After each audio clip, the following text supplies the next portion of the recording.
No? Okay.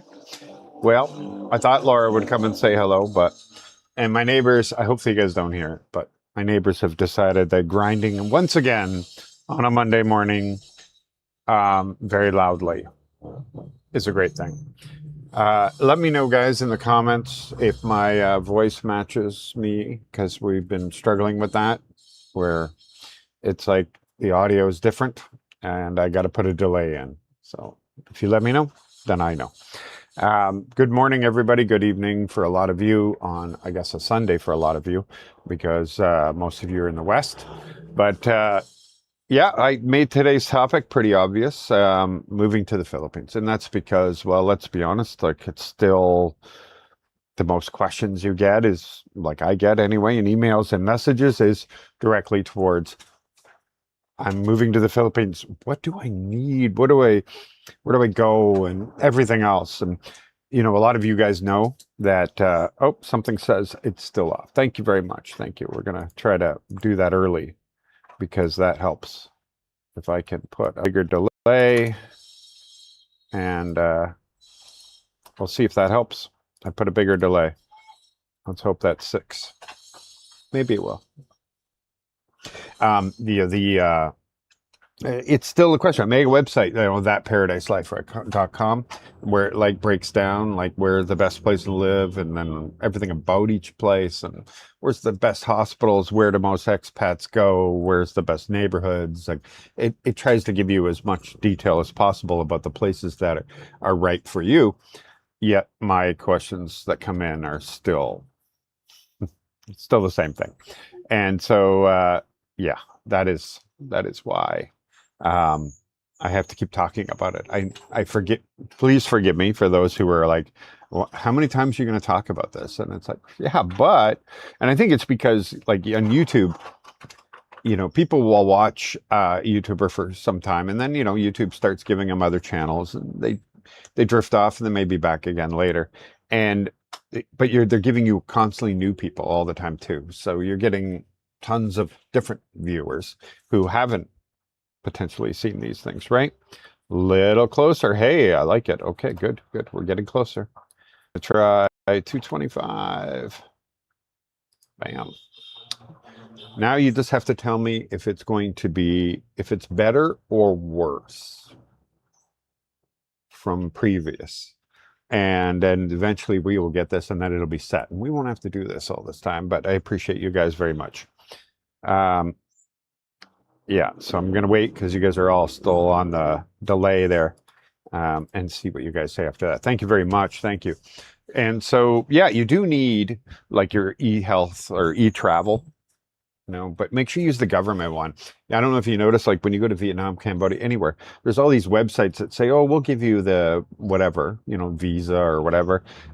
Most of the times it's either free or far cheaper to go to the government, and they may be scams or they're just taking a big cut.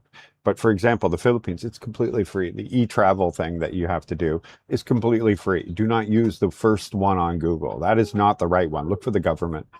And yeah, and after that, you just need a return ticket. And if you within 30 days. And for a lot of people, they're like, yeah, but I want to come for 3 months. I want to potentially stay forever. Then just go to one of the throwaway tickets. So like onwardticket.com, not sponsored in any way, but it was $15 for me. And it gives you a real seat, real ticket. And but basically you're leaving a deposit on that seat of $15. And if you actually wanted to take that flight, you have to pay the difference. So that's like, like it's no big deal. So we call it a throwaway ticket for that reason. You're just going to throw it away. Why would you throw away a $400 ticket or a $500, $600 ticket? When you could just buy a $15 one. And I know people say, well, I can get one that's refundable that I can just keep, or not refundable, but that I can keep changing the flight. And I'm like, yeah, but for $15, you don't have to call anybody and change your flight too. Honestly, it's like so easy. So is it worth it? I don't know. I think money's better off in your pocket, but maybe not. Still a bit of lag. Okay, we're caught up to that point now. So we're going to, but better or worse? Because I might be going too far the other way. That's the problem. I'm pumping it up again, though. Going up higher, and higher. And another thing that might do it is it might be turn off the camera, turn it back on. Maybe that helps too. I'm not sure. I'm not sure. Let's see. I just changed it again. So let me see if that helps, guys. Appreciate it very much. Okay, so yeah, but that's all you need. And I don't think people realize that. They're thinking it's way more complicated than it really is. Get your e-travel. It used to be e-health, but now it's just e-travel, which is really simple. And you can just Google this. You don't even need me for that. And then fill in the thing with your flight number and everything. And then when you show up, you need to show your return ticket. And sometimes they don't ask for that, but the flight you're about to board to get to the Philippines will be like, no, where's your return ticket? We need to see it. It's a requirement of the Philippines. So it may not even be customs asking for it. It'll be them. And otherwise, yeah, that's it. It's really not hard. I don't know if you guys remember, but when I went to Vietnam, that was like a big scam and a pain in my butt, right? Because I'd applied 3 days before, and at the end of the day, it was sitting as pending online. Catherine gets free. Filipinos can travel around Asia without visas, and then when I get to the airport, I'm like, I applied for this 3 days ago. And apparently you got to apply for these things like 2 to 3 weeks before travel. So no last minute travel to Vietnam. And so they said, you can't get on the plane. But it was a ploy. It's something that they do. I didn't know this at the time, that they do this to everybody. Not what it is. They have a fail rate that's automatic, which is crazy to me. And they have a system in there where like they'll just delay responding back to a certain amount, knowing you're going to show up at the airport. And then they say, okay, it's $300 US.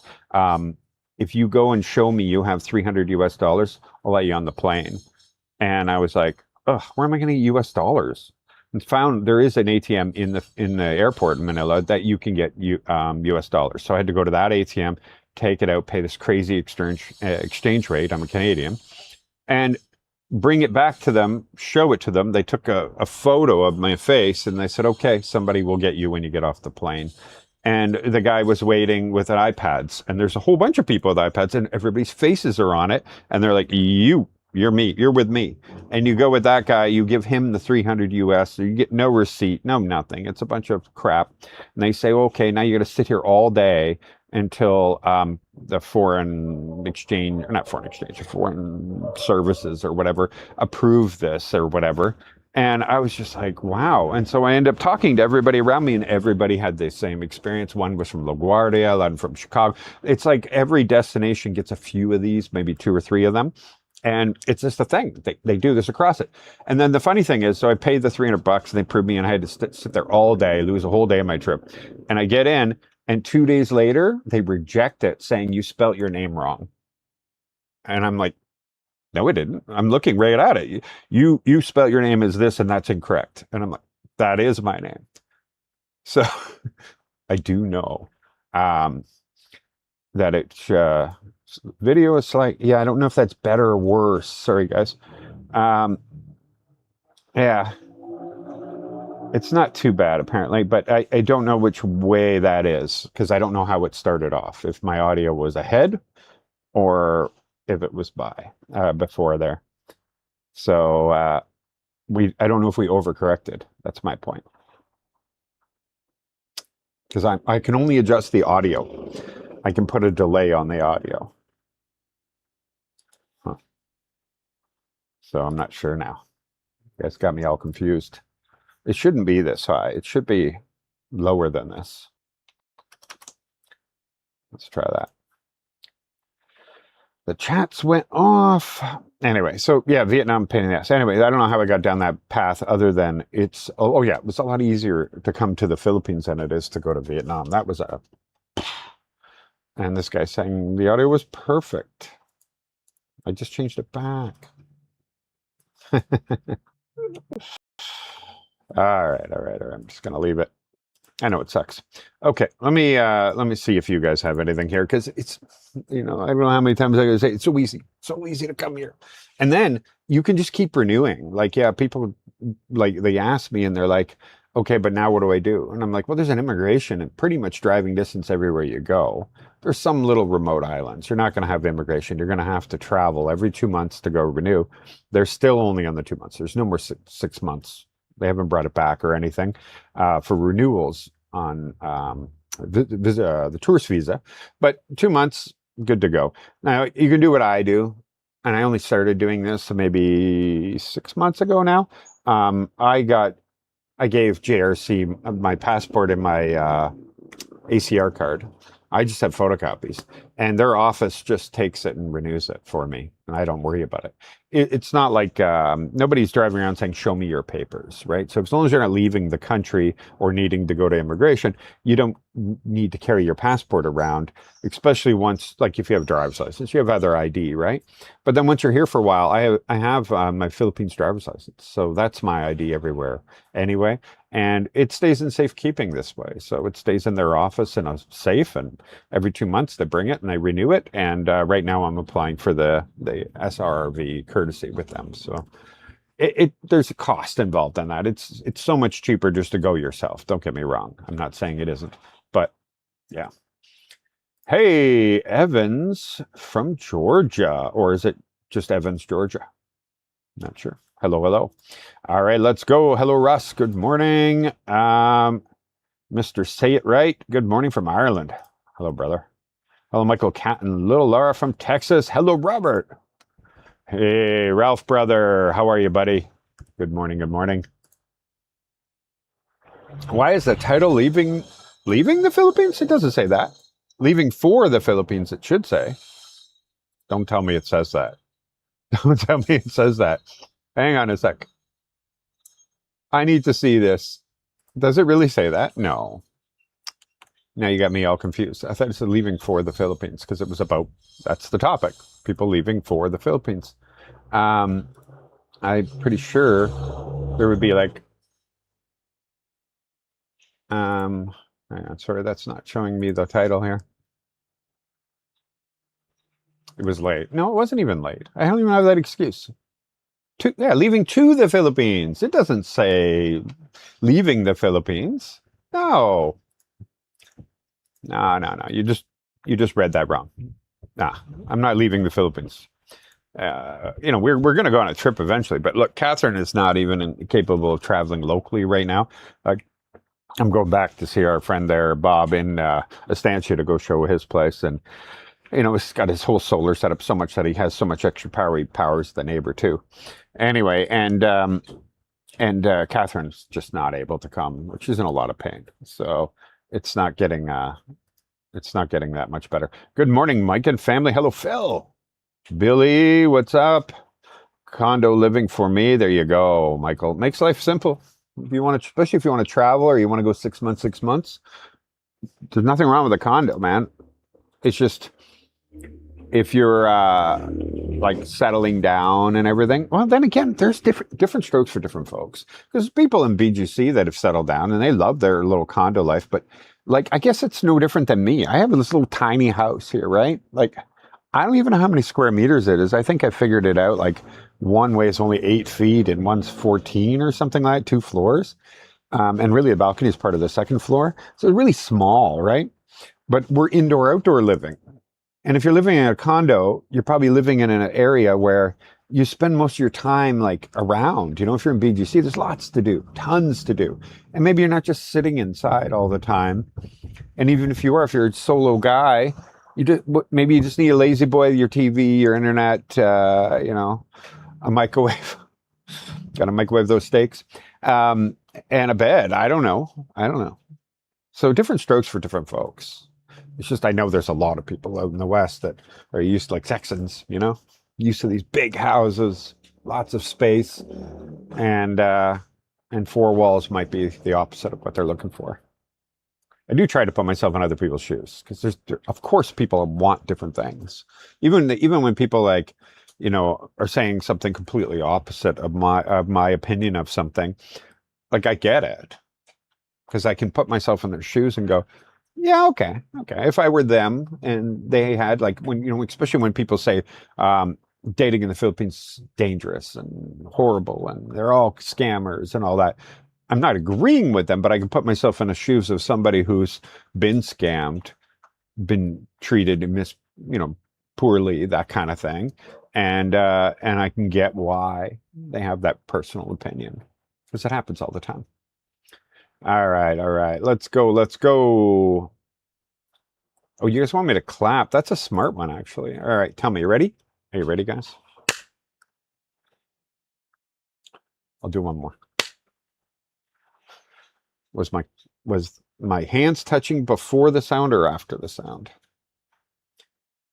There's the little angel. Yeah, she ran away, but yeah, fantastic.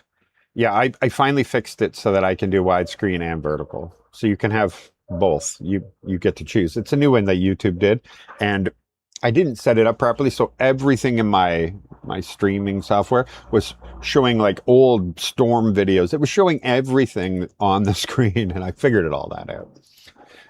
You made the recent video you made of the retirement community. Seems advantageous, I guess. You should go there. I know. Yeah. We're going to go back, right? Catherine and I have already talked to him, and we said, you know what? I want to try the 3-day, right? If you don't know, it's that free land thing or whatever. But the free land thing isn't going to last forever. All right, it's just for the first few people because he wants to get a community started.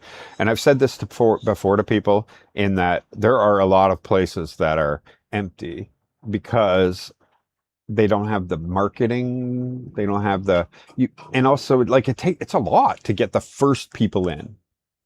And then after that, it's easier to sell more people on the idea because, well, you don't move into a community that doesn't have anybody there.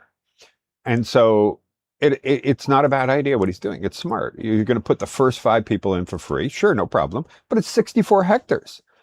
You make your money later. Let those people have the first 5 in. Let them feel like a community, be in the best spot, because that's the best spot, right in front of the marina or like that, with the beach there and everything. Like all the amenities are right by you. And, it's because that's the area you want to look popular. And so win-win, like everybody wins. This guy does not lose. And that's why I was like, actually, it's not a catch. You just have to understand, what does he have to gain? Well, he has everything to gain, because without those first 5 people, it's just not going anywhere. So anyway, we're going to go back. We said we're going to stay there for 3 days. But the problem is I can be very honest.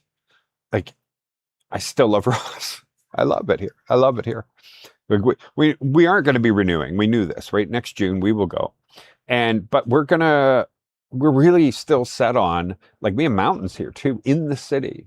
And actually not only in the city, but in Pueblo de Panay, which is the township, right? Which has got, another level of security. It has no squatters or anything because it's all private, right? Like, this thing about townships, they're private. And so, and then they, like all the subdivisions in there. I don't want to be in a subdivision specifically, but they all have rules and all that. There's no roosters. There's none of this stuff going on in there. They have nice malls. They have the Gold's Gym that Catherine likes going to. And I'd probably go to if it was closer. I just don't like, I'm just like a haircut. I don't like going to get a haircut because it's just a pain in my butt. Imagine going to the gym every day. That sounds like work. I swear I just saw somebody sent a super chat, but it did not come up on my screen. And it's not even coming up in my chat. That is so strange. So if you did send one, I am terribly sorry. And it better show up soon, because that's not cool if that happened. I'm checking on my other spot here too to see if it showed up there. But if you did, thank you. And I apologize, it's not showing up at all. But I do see people, it's saying all this thank you stuff on my screen. What does all that mean? I don't know. Maybe it's you guys subscribed. Either way, thank you. I thought it was missing, but I think that's what it was. Anyway, so the community thing, not community, where we're thinking of is we're looking at property up there, and we're sort of negotiating. We're kind of like setting the groundwork. Like, we'd be interested, but, depends. And so they've showed us like 3 or 4 different places so far, because there's a lot of mountains there where I could see this in the distance. I could see the big Robinson Mall. I could be near everything. Maybe depending where we end up, maybe not just walk there, but I could ride a bicycle there if I wanted to, like, everything. and have like trees and a view and mountain and like this whole thing. And so like I wanted for a retirement community, but the money fell through the guy that might invest in it.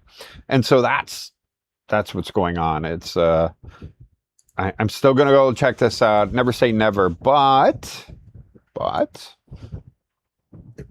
it's a big tough competition because I'm treated very, very well here. So hey, look at that, Antonio Banderas. Eh? I think I'm a little I'm not Spanish enough for that, but thank you. Better or worse, it feels like I'm not going to put it on the screen, Tom, but no, we don't. No, if you understand Filipinas, jealousy is a big thing. So we'll just leave it at that, Tom. Okay. Better. Okay, good. Yeah, I'm gonna appreciate that, guys. I hope everything is getting better anyway on it. Black Sabbath, Judas Priest, Alice in Chains, Metallica, Coming to the Rock. What? The Philippines, Manila, Subic, Cebu, Davao, Iloilo. Are you kidding me? How cool is that? Wow. Wow. Okay, thank you, guys. Thank you. Now, I'm not going to talk about my ex, guys, but she lives in Manila. I live here. Leave it at that. Thank you very much. Thank you. I'm glad maybe it is getting better right now. I don't think it's worse. I think social media makes things seem worse, right? It's like foreigners getting killed in the Philippines. But if you actually just looked at the data, you'd be like, oh no, there's actually far less. But because of social media, it feels, like if it happens, like it feels like, oh my God. And, but then if you look at how many foreigners were killed in America last year, or every month, or every week, who knows? So like, yeah, I think perspective gets lost with social media because it amplifies it. And so I don't think so. But I think scams as a general whole have continually getting better. The thing about the scams is like, even now, I got one recently and it was like BPI, hey, your 6,900 points are going to expire soon. And I was like, points? You don't get points. I don't get any points from BPI. And I know better. I don't, I'm not going to click on this link that apparently looks like it's BPI.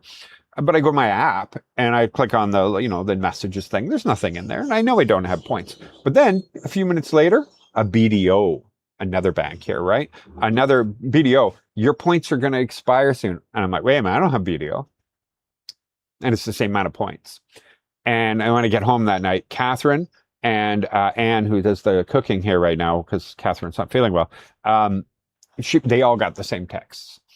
And I'm like, oh my God, you know how many people probably clicked that in this country? Like, you know how many people gave away their login information to their bank accounts? Oh, because points, people love like things like that here. Like, and it comes in. The weird thing is you get that notification. It's always in a very specific. So all your like your two-factor stuff that they don't do two-factor anymore, but it's still in my memory of all that when they did the two-factor. Now it's all biometric, but it's all there. So it looks like it's coming from BPI. It looks like it's coming from BPO, that kind of thing, or BDO. So some scams, sure. And the biggest thing nowadays is because you have AI now, is I see Filipinos being scammed more than I ever did. I showed you guys in the past where they just post these pictures of these Western guys that are 50, 60 years old. And it's like, it used to be the worst because some guy in India and his English is poor. And he put in like, I come Philippine look for wife to take care of, and puts dollar signs on the picture in the four corners.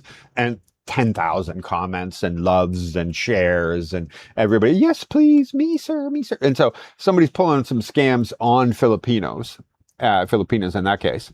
And so those have amplified so much now that there's now, you'll see it on YouTube. You see these channels and it's like this little old lady, she's in Boracay and she's been here for 17 years, and she tells a story. And for the first 10 seconds, it's her, or 6 seconds, whatever. It's just her, and she looks kind of realistic. And then the rest of it is all like, either stolen drone footage or people walking footage or created from AI footage for the entire thing while she talks. And it's an hour long.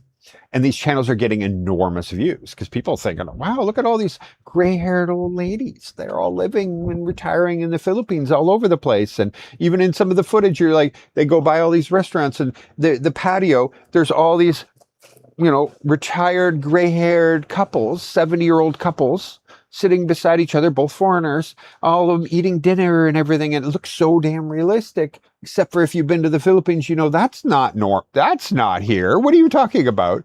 But it is so good. And now there's all these content creator guys on Facebook that they all you had to do is, like, this one Russian guy, he has a picture. He's a real person, I think he is, and he takes a picture of himself, but then he has AI generate that he's in all these towns and cities, and then you just click and you can tell it's written by ChatGPT, but it's just this huge long thing with little happy faces throughout and everything, and it's all like super like Iloilo City, the city of love, the most beautiful place in the world where everything goes wonderful. And I've had so many wonderful it's just this big, long story thing, right?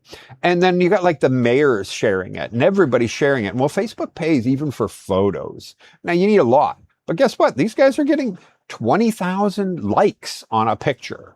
So that guy's making $18, $20 just for posting a picture, but he's not doing it. And then every once in a while, and this is the only reason I think he might be real, is then he's just on a jeepney and he's doing a live stream, it says, who knows? Like, you can fake a live stream. But he does them for like 20 minutes, but all he does is just stare at the camera, and people are asking and saying things to him, and he just stares and he never says anything. He looks around and everything. Don't get me wrong. He does all this, but he never even says hello. Just nothing.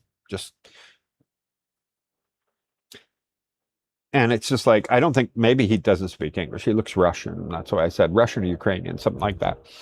Anyway, that guy is making $2,000 a month on Facebook, playing into it, but it's 99% scam. I'm sorry, it is. It's just AI generated slop crap, and that is everywhere. So I don't think it's Philippines. I don't think there's more scammers like what you would imagine. This is the AI now, and people are like, they see somebody be successful, they go ask ChatGPT or whoever to bring them into that position, and so that's going to be a whole thing. It's going to happen for a long time. The live stream is usually widescreen. Yes, there's 2 streams going on right now. Sorry, Billy. If you go to my channel, there's 2 live streams right now. One's vertical, one's this way, so you can have it both ways.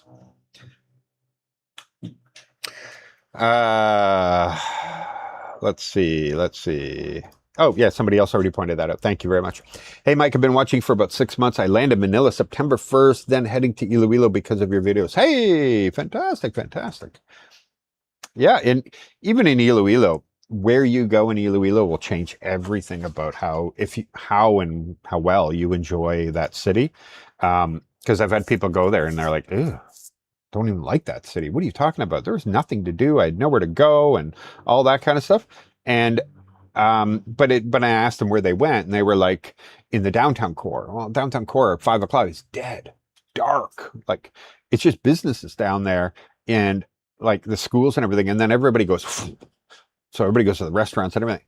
And honestly, you got to be above that river. And don't go to, like, if you go to the far end of Haro, there's nothing going on over there. There's, or if you pick a lot of these places that are in the north of the city, that's like the suburbs, right? And so they're not even part of Iloilo, but they have the nice rentals and nice houses, nice communities, but there's nothing to do there. You got to drive into the city, just like in the suburbs of any city. And so, yeah, you got to go where the hot spots are, like Festive Walk, and even SM's okay, but it's not as walkable, but you can still, there's a lot there, don't get me wrong. And then the ALI area, which has got also Smallville, so that whole area. But sometimes the cheaper places are just not in a walkable, fun good place, to be honest. So be careful, be careful. But there's a lot of Airbnbs in Festiwalk. You should be able to do that. All right, let me go back to this here. And somebody was a member for a long time. I saw that. That was cool. Ooh, 11 months. Reg. Yes. Hi, Mike. Good morning. How old do you think is too old to start over in the Philippines? Did you see my last video there, or whatever, when I had got the haircut? And while I was getting my haircut, I watched this podcast, and it's this Harvard doctor for this research study that they're doing, and it's FDA approved. And well, it's an FDA study. I shouldn't say it's approved. And they've already done it on mice. They've done it on everything, and now they're going to be starting human trials and everything. But they are certain they've reversed aging. They will bring you back to 25 years old. And so he's like, basically, he was saying, stay alive and healthy for 8 more years. They may have already invented it, but they can't release it to you. They can't. You have to go through human trials, all that stuff. So it's always like a 10-year window, right? Unless they do some kind of warp speed thing on it. But maybe none of that matters anymore. Maybe none of that's going to matter, is my point to this one. How old is it too old to start over? Anyway, so we have my friend Paul here. Paul is in his 70s. I don't remember his exact age. I apologize to Paul. And, you know, he had mobility problems. He was, you know, he was getting up there. And he's mentioned already in the videos, but I got to bring him on again because you guys got to, like, his life has turned around. He now walks freely. Like he's healthy. He has a great girlfriend now, and he's got a great life. And he loves dancing. If you remember this guy, the ballroom dancing and everything. And he goes ballroom dancing on Friday and Saturday nights, and they're like a clique now, and they just have. He's like, you saved my life, and I'm like, I didn't save your life. It's one thing to say my camera saw what you really wanted to see. I get that. But please don't say I saved your life. I didn't save your life. My camera's just in the right place, right time, that kind of thing. And yeah, but anyway, his life absolutely changed. And so somebody who, you know, but then I've seen people in their 40s, 50s, they have a heart attack and they go, right? So I honestly, just go. I'm like that kind of person, you know? Yeah, things can happen to you. Yeah, you can have a heart attack and not be able to get the health care in time. You can do, you know, lots of things can happen to you, but I don't know. How you live your life is up to you and your risk value or whatever. You know, that's another thing. So that same research discovered that we all have a gene. So everybody in the West, right? Like Canada, America, anywhere we were colonized a long time ago, the people who were descendants of those colonies all had were more likely to have this gene that allows us to take risks. That also makes us greater gamblers, by the way. But so there's negatives and positives to everything. But this risk gene is why America has so many entrepreneurs and has like so many successful businesses, everything, because you were willing to risk everything in order to be very successful. Where people without that gene, always protecting a certain point, they will take smaller risks, that kind of thing, but they always have that little foundation that they're protecting and holding on to.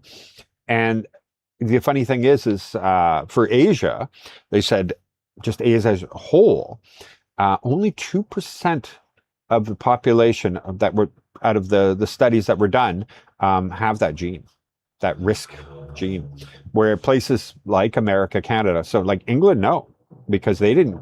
They said it was probably, you know, just like the battle of the fittest and all that stuff, you know, when evolution and everything. The people who were willing to sail all the way across an ocean to start a new life took the biggest risks ever, way back, you know, in the day, 1700, 1600, whatever. The descendants of those people, well, of course they had that gene. They had the gene where other people are like, hell no, I'm staying in England. I'm staying in France. I'm staying in Spain, that kind of thing. So now that part, they can't prove that part, but that seems logical as what the doctor had said for the research doctor. So, and he is one of the world's leading. So anyway, really blew me away, that whole podcast. Sorry, I got way off. 10 p.m. here, Montreal. So right now, and by the time you said that, it was 10 a.m. We're 12 hours exactly right now, which makes it so easy. 12 hours is great. Why are Canadians overrepresented in Philippines YouTubers? Well, there's me, Scotty.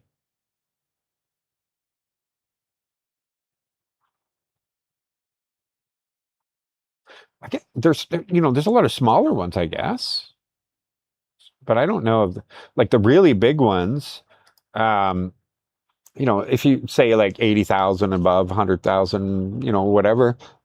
Uh, I think English and European, like that kind of thing. There's quite a few more of them. Yeah, and Sweden, you got one. Hey, you got. Oh yeah, sorry, Kulis. Kulis is Canadian, but then there's somebody bigger even than Kulis, and he's Hungarian. Hungary, no, Syrian, Hungary Syrian. Yeah, there's something like that. And his is like 5 million subscribers. So he's from Syria. So no, I don't think so.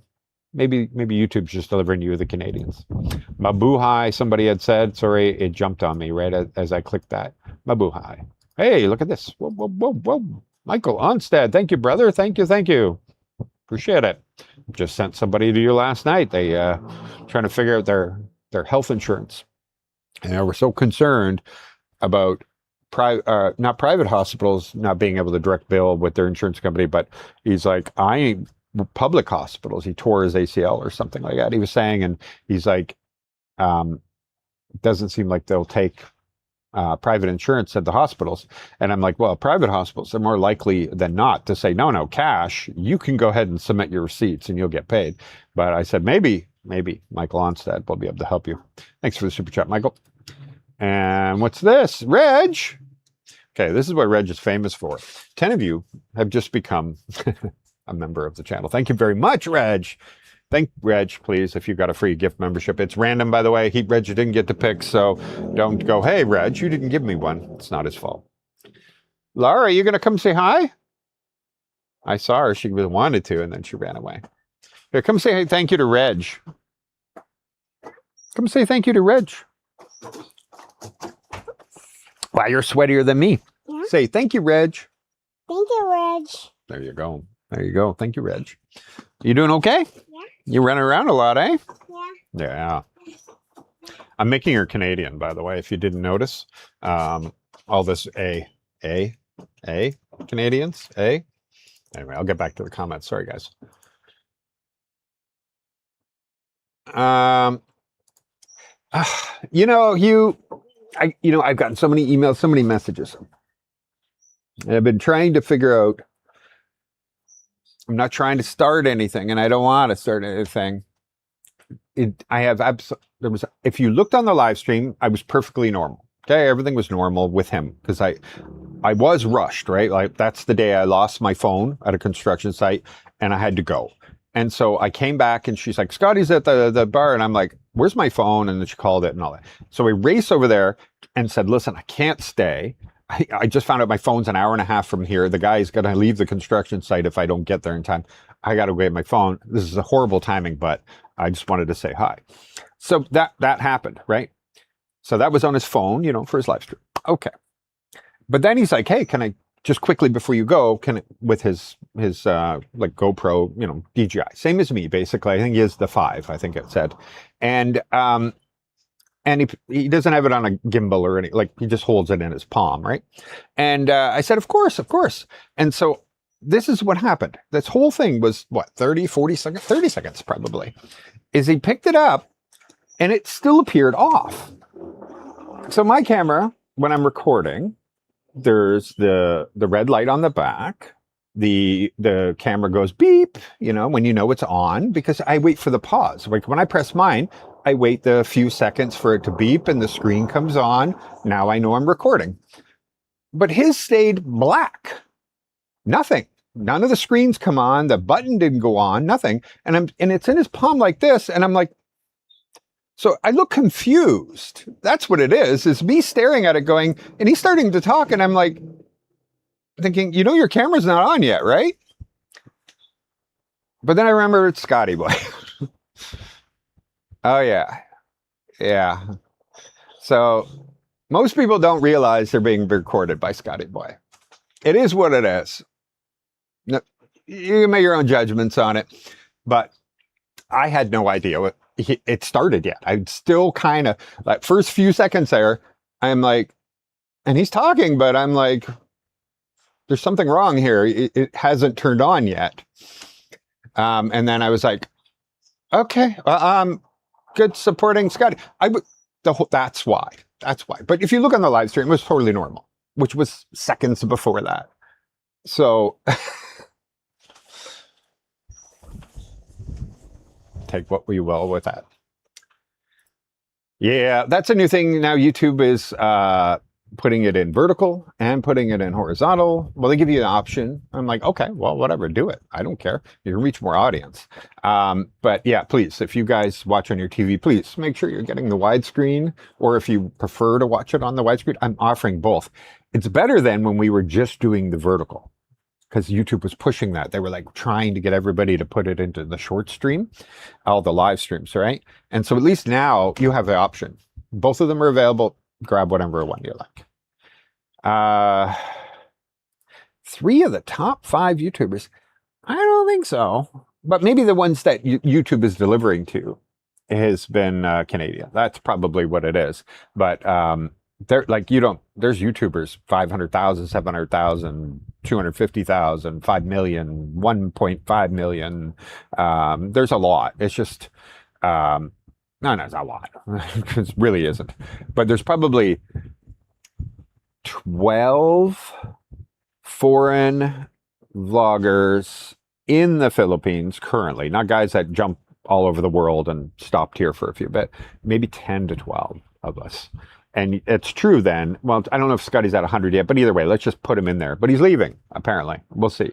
Anyway, so you would say it is like 3. So it could be like 30%, which is crazy when you think about it, because America is 10 times the size of Canada.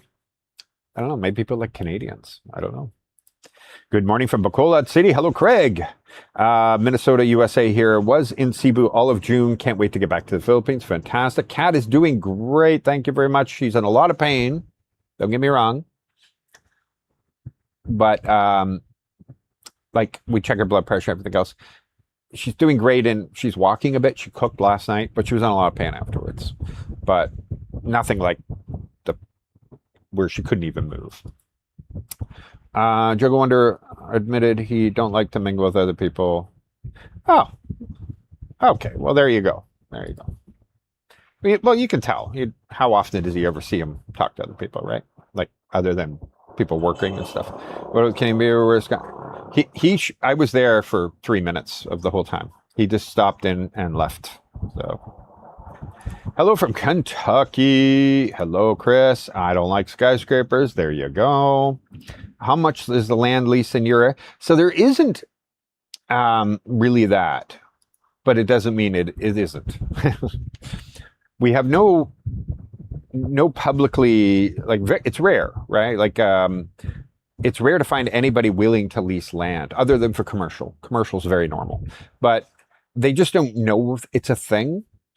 Filipinos would never do that. I think for the most part is they just buy land, because here you can get a mortgage on just plain land. So they can go to their bank and borrow on $1 million peso land deal and pay like 2.5 million probably over the term of it.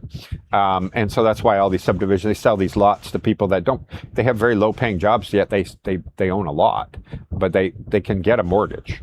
As crazy as that might sound, we can't get mortgages on an empty piece of land, right? At least as Canadians, you can't get mortgages on empty land. So that's a thing here. So they don't think of it that way. So you have to go and propose it. You go to the person and say, listen, you want 10 million pesos or whatever. I'm just picking a random number. 10 is easy to say. So say this big piece of land, they want 10 million pesos. He's got it up for sale. It's been sitting for 2 years. And you just go to him and you say, listen, you have grandchildren? Yeah. Okay. I will I'll give you 8 million pesos, but it's mine for the next 50 years. Your grandchildren will one day get the property back, but I want to lease the land. It's not renting the land.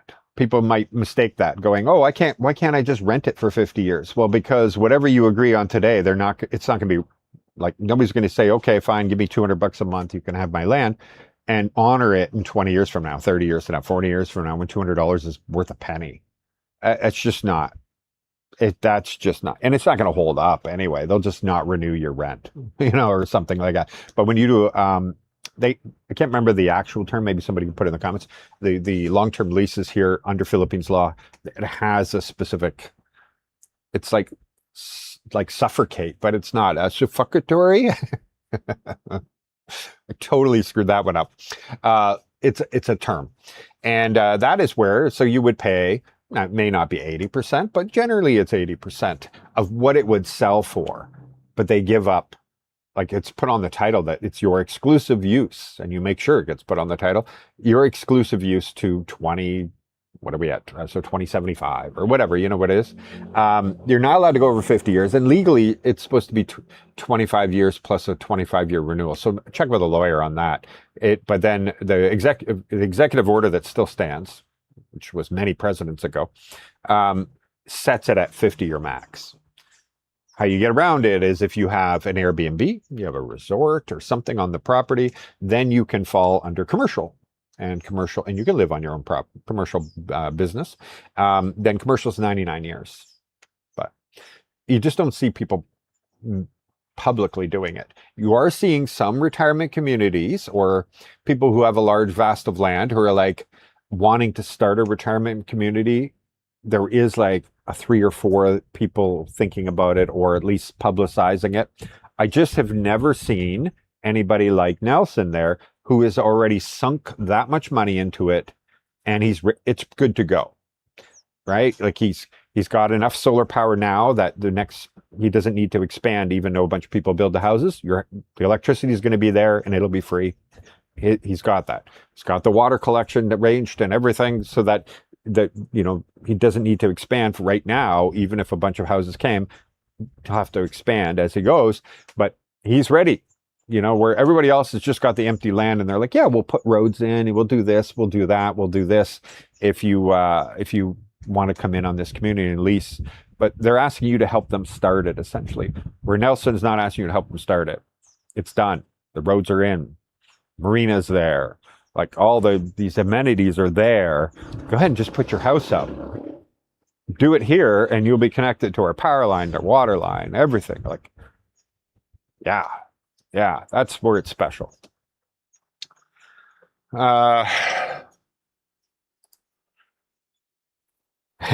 lived on the 53rd floor in Mississauga, Ontario. I had a 44th floor. But yeah, 53rd floor was the last one that if anybody watched early on, they would have seen. And it's pretty cool to me, but I get it. Catherine can't even, she won't go on a balcony in some of these places, right? Hands after sound 1 second. That's a big after. So clap. That means the delay is too big, guys.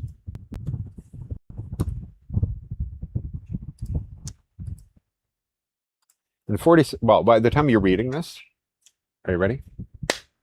Is that better? Let me know. Please. Thank you.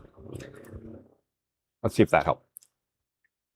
Yeah, this one said 25 milliseconds. All right. Never mind. Wait. Okay, that one, the last one you guys just heard. So say the first one or the second one. Are you ready? I'm going to change one more thing. I'm going to go back to a different number. And how's that? Woo! Thanks for helping me, guys. I appreciate it. Don't worry about the sound. Yeah. I love the community. Do they sell? Yeah. So he will, out of his 64 hectares, he's going to have these little 200 square meter lots that he's offering for free. But that was to get the place set up. But he is open to, if you want to buy a big thing in there, all he cares about is, does it benefit the community? All right. Like I said, he wasn't motivated by the money. And so if you go in there and you're like, "Oh yeah, I want to build something that doesn't really add up to making the community a better place or being a community at all," then he's going to be like, no, thanks. Right? Like, doesn't matter about the money. But if you wanted, you wanted a farm homestead and stuff like that, well, then you're going to live in it and everything. Yes, of course he's interested. But if you want to build a resort in there, he's going to be like, no, I want this. I don't want people that we don't know coming and going. And next thing you know, you have karaoke and loud noises and stuff like that. And so that's the only thing. But he has tons of white sand beach property all the way down. Like, he took us right after that. He's like, well, let me show you this, and like white sand beach. And he's like, yeah, so I have 30 hectares there, and then he has a lot. He has places all over, very close by. But to be in that retirement community, it should be a retirement community related thing. Now, if you want a ranch or you want anything, he's down with that too, but it should fall under it. US has lots of cheap farmland. Honestly, the United States has some of the cheapest lands in the world, like Arizona, stuff like that. You can get land for $5,000, $5,000 for a couple acres. Like, really, you can't compare it to the Philippines. When I think it was Arizona, pretty sure all of the Philippines land put together, if we put it on one piece, fits into Arizona. But you have 110 million people. It's and then it's islands separated. But there are land here. Don't get me wrong. There's land here you could probably get 10 pesos per square meter, 20 cents, something like that. You don't have to pay 10,000 per square meter. You don't have to pay 2,000 per square meter. You can, but you just be in the middle of nowhere. That's all. All right. Thanks, Ralph. Appreciate it. Saw that. Hi from New York City. Hello, Christine Fraser. Hello. You guys getting tested before getting with each other? Get tested and make them get tested. There's a lot of crap out there, especially in the places. Yeah, I guess like I never dated, right? Like, there was no dating. If you were dating and everything back in Canada, that was a normal thing. No sex before tests. I did that for the longest time with my partners. You'd have to provide your lab test, and but then there's no getting, like, some of these tests are culture based, right? So you need culturing. I don't remember how long it was, 3 to 5 days, or is it a week? Or maybe it's 2 weeks. I don't even remember. But yeah, it's a process. So there's no sex on your first date, obviously, if you want to have that procedure. Anyway, since then though, we both had blood work, so we're both good, and it's been years now. So, but no, we didn't do it here. But you're right. Back in the Canada, man, I was so strict. But that's because I was dating, right?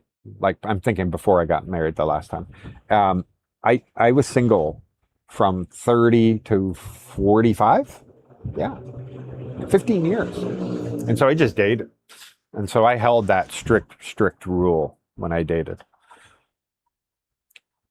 But now it's like, I got lucky. Let's see, where are we?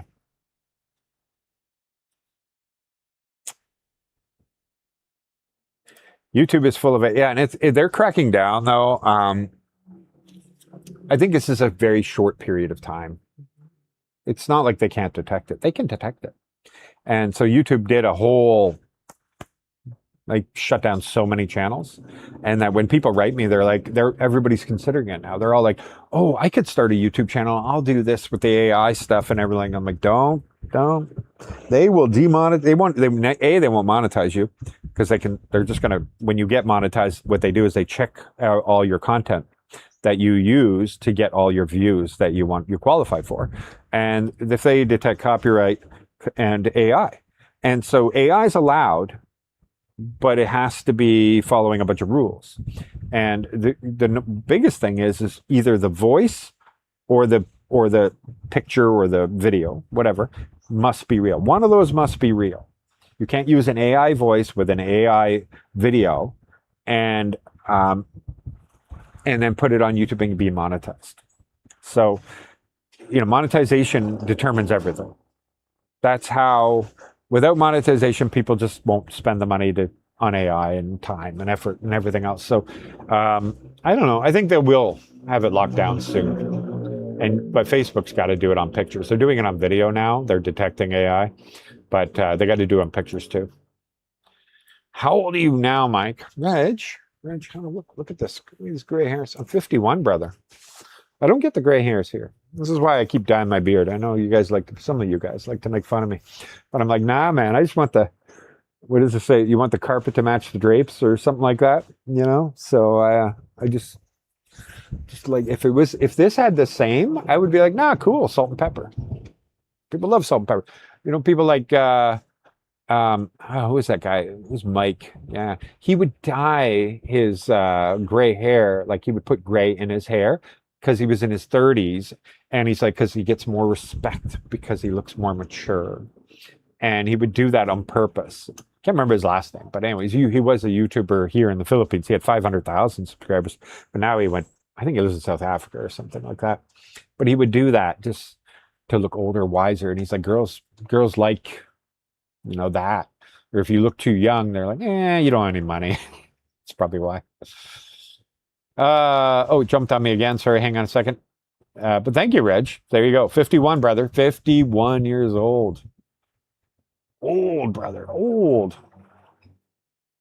Yeah, here you go. Thank you, guys. Awesome, Reg.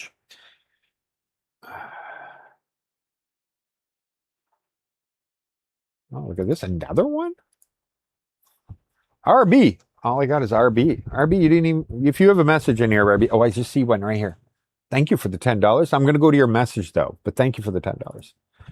Just look up CTech on AI average, $800. Like now, how someone got the 575 price. I'm going to look it up.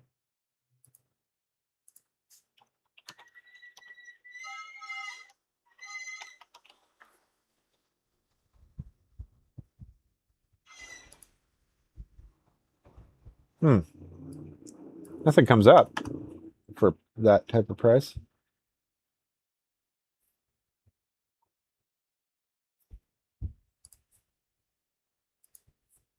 Do we got a spelling mistake in there, maybe? Is that what's going on? On AI, average $800. See, man, you give me a super chat because Canada is cold. Yeah, and it's friggin' expensive. It is beautiful. Absolutely is beautiful. I love camping in Canada. Don't get me wrong, I loved Canada. Canada's a lot of opportunity, especially if you're like in Ontario, for example. Jobs are plentiful. Man, if I had stayed, you know, like I could have moved to another company and named my price. You know, like it's not like you can't make more money. But, you know, at that point, like after your $60,000 that you're paying, say, 35% tax on, after that, it's all 53% the government takes from you. It just doesn't feel like you want to do that. You know, if the best thing is to own your own business, you write everything off, right? You just write everything off, show practically no profit sort of thing. But when you're working for other people, man, it's just, and the stress was hell. You know, I like we're Germany, where bosses weren't allowed to text you after 5 o'clock, or they go to jail, that sort of thing, right? So, yeah, I did remember Kulis. Yes, definitely. Yeah, he's a big deal. He's not like the same, right? Like he's not a expat vlogger. Does that make sense? He's becoming Filipino. He's exactly what he is.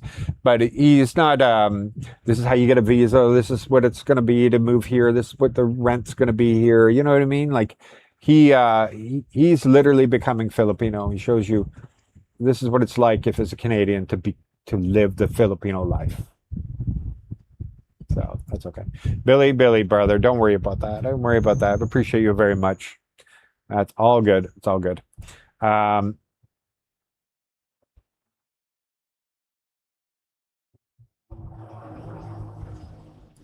You forgot to put your YouTube. No. I meet people all the time, every day, walking on the street, whatever.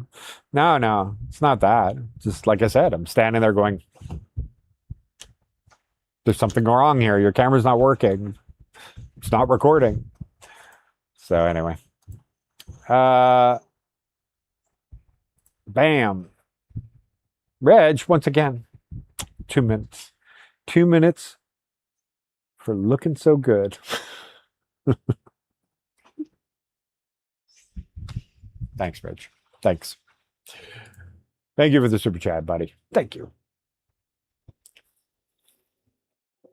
The scallops are friggin' fantastic. They're not that big though.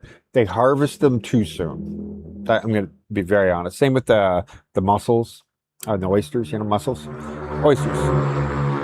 Why am I mixing them up? Oysters. So we have this one like farm. They come farms. They're out in the ocean. So, but you know, they have the lines that run down to the ocean and they pull them up. Anyway, they wait the longest, so they're really big. But everybody else you buy from, you're like, little shells like this big. Like, leave them to grow longer. But money today is worth, for a lot of these people, is so important. It literally feeds them that day that they just won't let it grow big enough. That's the same with scallops and everything. It just, you're getting them too quick. But because I do know, like in America, you can get those big fat scallops, right? It's hard to find here. Amigo. What's up? What's up, Michael? I'll be landing at the end of October. Fantastic. You know, you keep changing your, well, you didn't change your name in this case. You just changed your profile pic to a nice AI picture here. Brother, I'm looking forward to you coming. I'm looking forward to it. I have a feeling October, November, December, man, I was just talking to somebody and they're like, oh, we actually have some apartments available right now, but there's nobody really looking. And I'm like, yeah, it's August. You know, a lot of my friends that lived here, they've gone back for 3, 4, 5, 6 months. They're coming back, but they've gone back to Canada or that kind of thing. You know, it's beautiful weather right now in Canada, that kind of stuff.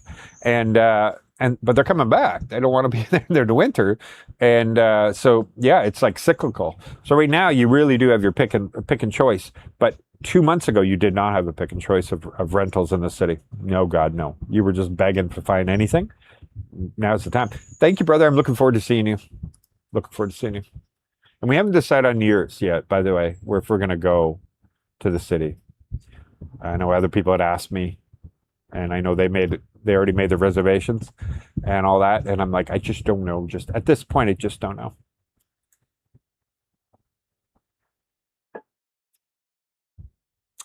Yeah, title should be good. You got a good lawyer.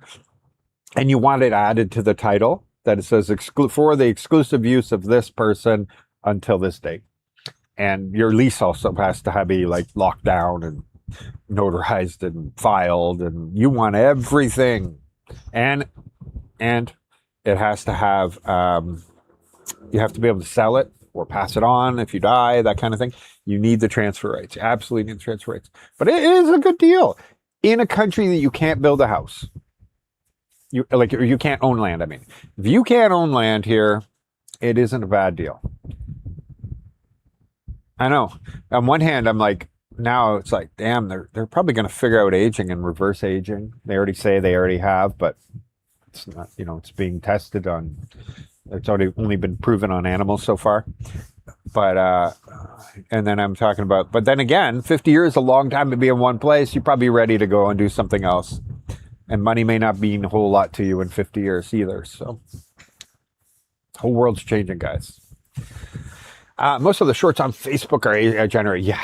And they're getting technically better. They are. It's crazy.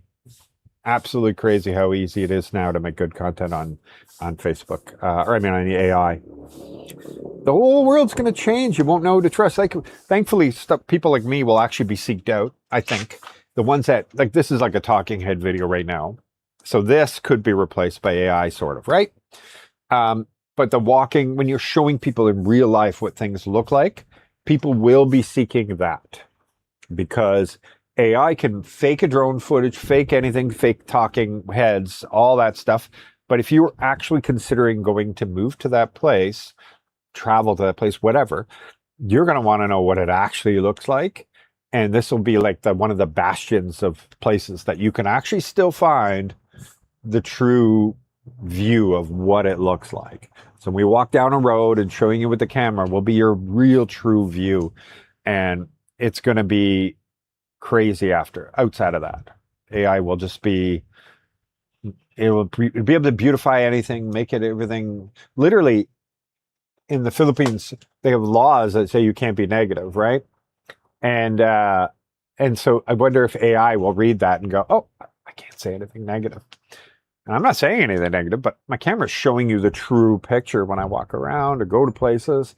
It's showing you can see it. You don't have to listen to my words. Just look behind me. Look, whatever I'm pointing at. Make your own judgment. That's cool. I always tell people I'm the guy that's always positive. I have a great outlook on life. I always try to find in everything. Like Catherine's like pessimistic sometimes, and I'm just such an optimist. But that's just me naturally. But you have the advantage of looking at the whole picture in the camera. Like you can say, you don't like it here in Rojas, okay. But you can also look behind me, right? Like, does this look so terrible? No, I'm not saying it's the most picture perfect in the whole wide world or anything, but it ain't that bad. We all have perspectives that are all based on our history and where we've been and what we've done. Any tips on the best price on airfare? No, I really wish I did. I actually don't know. I haven't flown out of this country in so long, and I'm lazy. I just go to Cebu Pacific or whoever has the most flights in my city, and I just go to their app and I just pay it. I'm going to be honest. It's pretty cheap here, right? So, like, generally, I haven't. When's the last time we flew anywhere? I think it's been 2 months, 3 months, 4 months, something like that. So I don't think about it that much, I'm going to be honest. But maybe other people in the comments, they know how to get the best deals, like that kind of thing. I heard nowadays AI is actually really good at this, in that but it's all in your prompt and how you ask it. But if you're like, I want you to look up every trick and tip on how to get me the cheapest flight from here to there, research in everywhere, check Reddit posts, confirm every one of those ways work, run a test across, whatever. It'll run for like 15, 20 minutes. It'll run this huge thing where it's literally checking at thousands upon thousands of data points, and then come back and give me a clickable link where I can book that for the lowest price possible. And if you say all that in the way I just said it, it'll do it. It'll do it. I heard, there's no point in you trying to beat an AI anymore. You can just, can't beat them, join them. Well, that might be it. That might be it. 20-ish days and counting until I'm homeless. Man, welcome to the homeless group. I love it. I love it. I thought I would be afraid. I wasn't. That was the weird thing. Like, selling everything I own, and you watch it, like your rooms would empty, right? I had like all these empty bedrooms, and just like everything was emptying out, and the living room was getting so small. And I'm selling to Craigslist, or it's not Craigslist so much in Canada. It was I don't know, the eBay one that they own, and I don't remember it anymore. And I would get rid of the stuff, and I had a huge gun collection. Legal, by the way, legal. Back when Canada allowed people to have handguns and everything else, it was actually COVID where they started taking everybody's guns away. And so I guess I sold them at the right time, eh? Anyway, and so going through the whole process and just your whole life emptying out. But honestly, like, it was like little things falling off your shoulders as you go too. It wasn't a bad thing. I'm not a minimalist that much, I guess. You see, we have a small place, but we pack the damn thing, and I don't go without. And yeah, and I thought I'd be like, and then the car. Well, that was the hard part. Like my SUV, when I sold that, well, now what? Like, that's it. I have to go now. Like, I didn't live downtown Toronto or anything. I lived in like Mississauga, Waterloo, Guelph, that kind of thing. When we left, I think it was Guelph, or no, Waterloo. And like, I'm not going to take buses. Like, they're not convenient. Like when you live outside of big cities, there's nothing convenient about that. And that was it. I got to go now. And I think it was just a few days later, then take a taxi or Grab, that kind of thing. Or not Grab, it was Uber, and go to the airport, and then just go.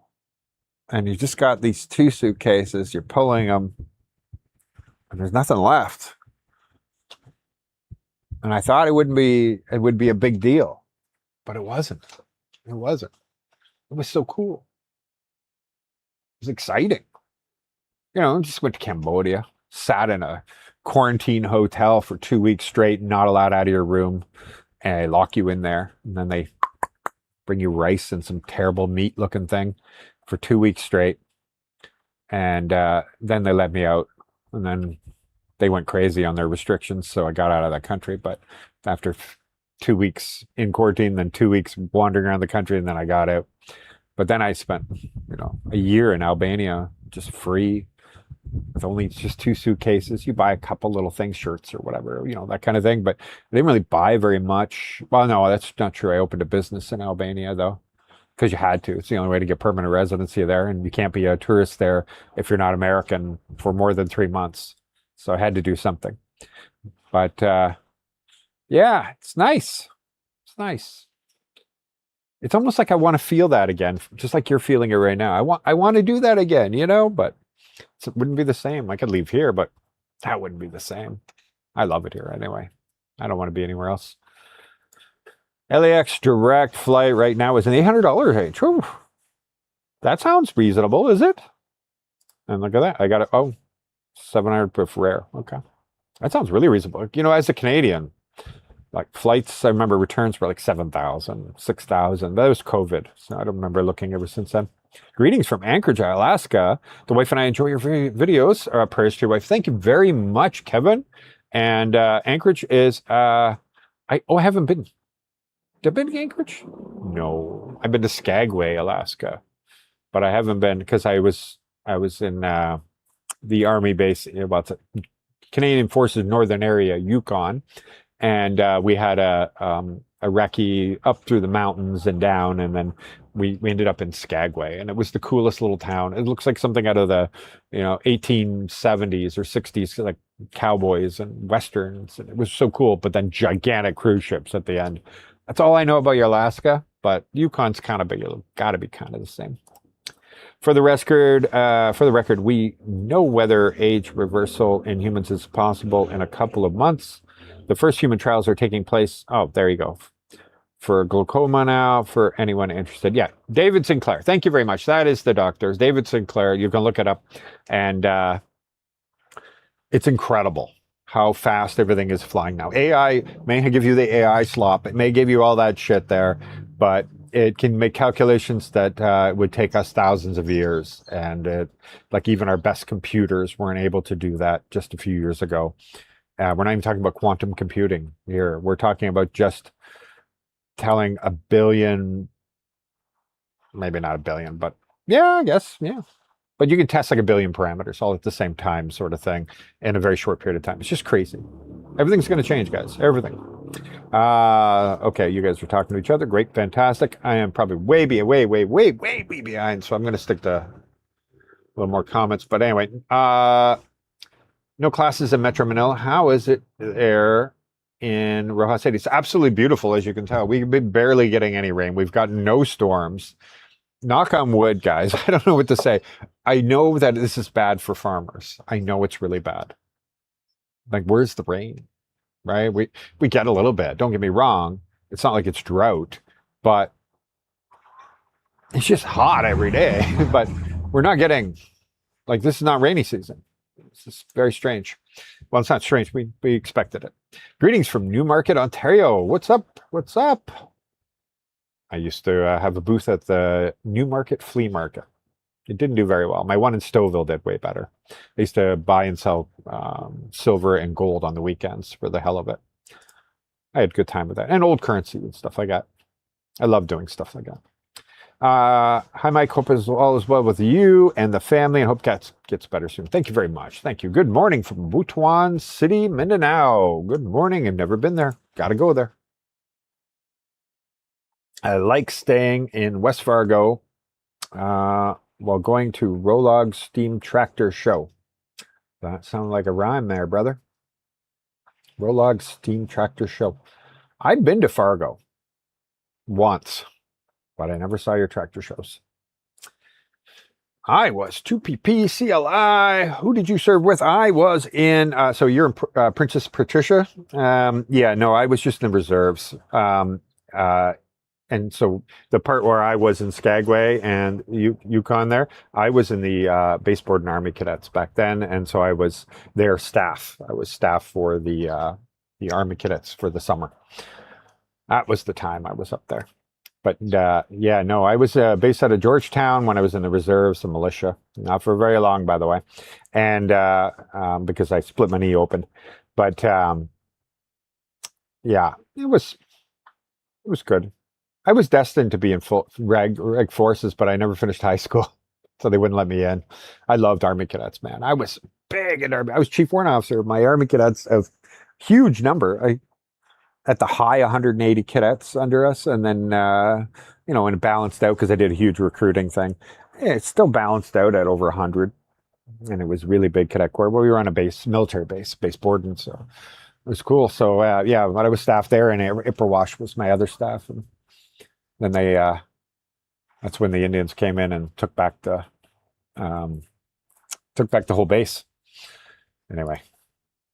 If you're married, you can be covered as a dependent of wives' Phil help. Yeah, unfortunately, we're not married though. And but then if you're married, I'm pretty sure she has to include your income and how much you pay for Phil Health.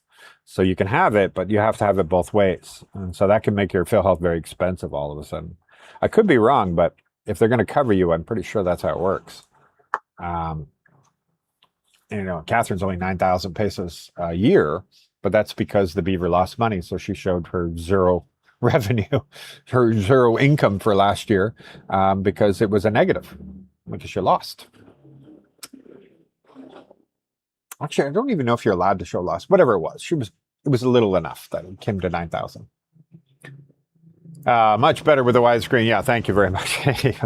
Yeah, definitely. Unless you're watching on a phone, you're going to want to do that. Yeah, we hope to buy land soon if we find agricultural zone land that we can convert to residential. In your opinion, experience? Yeah, well, here in the Philippines, it's not like America and Canada where they're so strict about that in most cases. Far as I know, it's the high density you might have a problem, but low density, that's a farm. No, but I'm pretty sure in agriculture, you're allowed to have a farmhouse. So depends what you are looking to do it. If you're looking for high density, you want to build a subdivision on a farm field. Everything here is politics. So like the real answers I want to give you is depends on who you have pulling behind you. I think you all can read between those lines, right? Who do you have pulling behind you that has some weight? But I'm pretty sure you're allowed a farmhouse. So you're allowed to live on agricultural property. Even a few families, I'm sure even are allowed. Also, there's laws for everything, but how many are enforced is another problem. Was actually shocked you were all killed with each other. You're definitely a better guy. Well, I don't know him, Keith. I'm going to be honest. Like I know he has some drama right now, and I've called him out before on this channel in lives. It's the only time it comes up. My normal vlogging, why would I talk about him? I don't talk about anybody unless I run into people. And but he used to have those clip-on camera, and he's told people I'm getting this new camera back. When I actually did watch some of it, and he said that the whole reason for getting the camera is then the girls apparently do this all the time, cover their face all the time, and giggle, but they don't talk. But when these cameras off, they talk. And he's like, so I'm going to get this camera. When it comes in, man, now the girls you'll see what the girls are actually like when they don't know the camera's rolling. That's literally in his videos. Don't know if he deleted those videos, but those were his videos at the time. And then he even went on dates and he clipped it on and he recorded in her house or something like that. I remember seeing that where she had no idea she'd being recorded and she thought she was on a date with him, without being recorded sort of thing, on this date. And so I called him out for that. I'm like, whoa, you doing this hidden camera shit and everything. And, and the problem is like he was going into a hotel. And again, this is stuff he's already been called out, not just by me, but like I think he's already had his wrist slapped from this, right? And so this isn't something new. I'm not starting a feud. I'm not starting a war. I think he knew that, oop, I got to cut that shit out. And he stopped that. But like even in hotels, he would get the girl to show him the rooms. But this girl is like an OJT. She's probably a high school student, OJT. And she doesn't know she's being recorded. And then he would use her on the thumbnail even. And, oh, she showed me to the room. You know, that kind of thing would be his title, you know, or in his thumbnail. And so I said, you know, like, I don't like that shit. Guy's a great storyteller, fantastic storyteller. And like, if you're a single guy that really never wants to be in a relationship, you just wanna, you could live through his eyes, you know, he's just always single. He's always like checking out the babes, you know, whatever. And there's content for everybody, right? Like everybody's gonna have a different interest and like, so I get it. But that's all I knew. And as far as I knew, he doesn't use that clip-on camera anymore. He doesn't do any of that stuff, you know, especially when the government started to crack down and warn people, like, you can't just film people in public against their wishes. And hidden camera is against their wishes, right? Like, they aren't even, like, it's one thing to be walking around like, hey guys, what's up and everything, and somebody comes up and yay, behind you. Well, that guy can't claim, well, I didn't want to be recorded. He literally jumped into your camera, right? And so there's that obviously recording and then not. And so, yeah. And I just told you what my interaction was. I didn't even, like, he asked me, can I record? Yeah, of course. But I'm waiting for this camera to come on. It never comes on. Not visibly. You don't know you're being recorded. It's just silent, quiet, dark. Only he knows it's working, I guess. I don't know, man. Mine has a screen on it, light flashing over here. You know you're being recorded. It's working. So, and it beeps when you turn it on, you turn it off. You can turn the beep off. And that's not even a red flag if somebody turns the beep off. Because if you're at an event or something and you hear everybody turning their camera on and off, beep, beep, beep, beep, beep, beep, it can be annoying. But like, did you cover the red light on it? Like with a piece of tape? Did you paint it? I'm trying to see. Sorry, don't mind me. Like how many other places that it flashes. But I have all my screens on, so it's not like, anyway. You could say it's battery saving. You can say you palm it because you don't want to walk around with a stick, you know. But I think he wears it right like this, right? But I know, I've seen him film Coast Guard people and stuff like that in their job in walking in. And I know that's not allowed here when you're going in to get your thing and stuff like that. But anyway, it is what it is. I guess a nice guy. Great stories. It's not you're not mean guy. And YouTube decides what is popular and what is going to be successful. And you can play it, right? It's like anything. It's like, and I've told people before, like, you might not like these thumbnails that we have to do now, or these titles, or that kind of thing, but we don't make the rules. And then just saying, well, you know, put everything at the back of the store, put nothing in your window to draw people into your store. That's the only way you should run a business. Is not a fair thing to do either. So you have to put the thing that's going to draw people into your store in the window. And that's what YouTube's doing to us. There is a reason why people get deported from the Philippines. Just remember, you're an ambassador of your country of origin, no matter where you go. It's true. It's true. Like, you know, like, I don't know. And it's just like, don't you want to have the respect of the people around you? Like, I'm not, you know, I love you guys. Okay. Love many of you. Many are wonderful people, especially since I get to meet so many of you. But it's not my job to please every troll, right? Like the ones that are just seem like you just click on. You can click on their name, by the way. I think you guys can do the same. If you click on somebody's name on a normal video, I don't know if you can do it in live streams, but in a normal video, you can see all their comments on that channel, and you'll see that no matter what they put up, they have to be like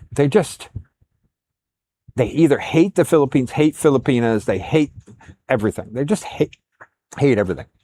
And it's not my job to please them, right? Or earn their respect. It's my job to earn the respect of those who I encounter every single day and all my interactions of my day and stuff like that. And that's why I do warn people, like if you're being a content creator, it's never off. The camera might be off, but if you get to a certain point where you're very noticeable and then you go places and stuff like that, every moment of your life is under scrutiny now, right? You can't go to the mall and just lose it on the staff, even if they're being like, you just, oh my God, what's wrong with you? Sort of thing. You don't get that option anymore. You can't blow up. Absolutely, you cannot. Everything is your reputation now. Every single interaction you do, every time even if you have the worst headache and somebody wants to talk with you and you got to find a way to very politely get yourself out of that. Even if they say, yeah, but I just need about 10 more minutes of your time. And you're like, my head is smashing, you have to, every single thing you do. And so, yeah. And so not just ambassador for your country, but like ambassador for yourself, your own reputation, your own everything, especially if you want to be on social media. And if you think, oh, I'm just going to, I'm going to do this, I'm going to make my $2,000 a month or whatever. And that there's nothing else to it. There is something else to it. Everything you say or do can get you deported. Everything you say or do could make people very upset with you in your own community. And yeah, comes at a price. Thank you for sharing your experience. Adventure in the Philippines. Been there myself, brother. Canadian from Vancouver area. Thank you, Richard. Thank you, Richard Thompson. Thank you, thank you, thank you. I see Joe go quite often since he lives down the street from us. He's always so cordial and willing to have a conversation. Fantastic. Have you ever been on his videos though? Like I never see him film other things, but he obviously comes off as a very friendly person. Just maybe he's not that social, like some people are extroverts, some people are introverted. But a lot of land that is sold that way hasn't been approved for housing. Taking bare land. I got scammed by a scammer that got scammed by a contractor. Wow. Yeah. Never hurts to do 10 times the due diligence here. I bet you're probably going to agree with. Flying into MAC 10 Cebu in November for 3 weeks. Can you suggest a place to stay and adjust for a day? You know what? If you're going to go into MAC 10, I would go and do the, oh guys, help me out. Something J, what's it called? I would go there because it's so packed of people, not just packed, like it's busy, it's got people and you can go hang out and it would just be fun and not too slow. Cause like if you stay at the Festival Walk one there or whatever, it's growing or whatever, but honestly, doesn't have that exciting feel like I felt like in the J. Hang on, I'm going to find it out. J. Oh, that's literally what it's called. J Resort, J Hotel. Hang on, let me check. It's a little bit of the grungier side, sort of older side or whatever, but it's still like pretty cool. Not J Hotel, J Resort. I'm sure somebody has already grabbed it in the comments. I hope you guys did. Yeah, it's called J Resort, I think, right? Yeah, it's got a water park and everything, but also like people can rent like 30-day there, 90-day, that kind of thing. And that whole little area there, it's fun. It's a cool area. It's fun for families, but fun for single guys, everything. Like if I went back, I would probably try that or that one because we have Catherine and Laura. I would do it a little different. But if I went back as a single guy, I think I would go there first. I think so. Just for the nightlife and everything else that comes with it. That would be my guess. J Park. Thank you. J Park. Thank you, guys. You're all in there. Don't mind me.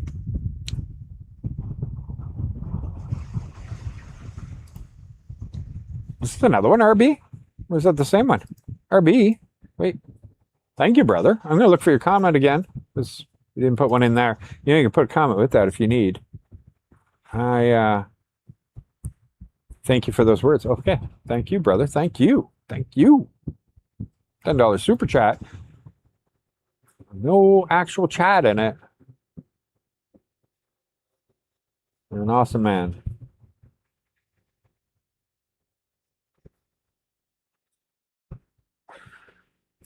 I'm 55. My birthday's May 31st. There you are. There you are. You know, age is just a number, and that's soon going to be. Can you just imagine, eh? Like, oh, I'm 427. We all look 25. I'm 427. And people are like, damn, how many lifetimes can you live? I feel like I've already lived several lifetimes, you know? Coming to the Philippines was a whole other lifetime. Like, it's strange how that works.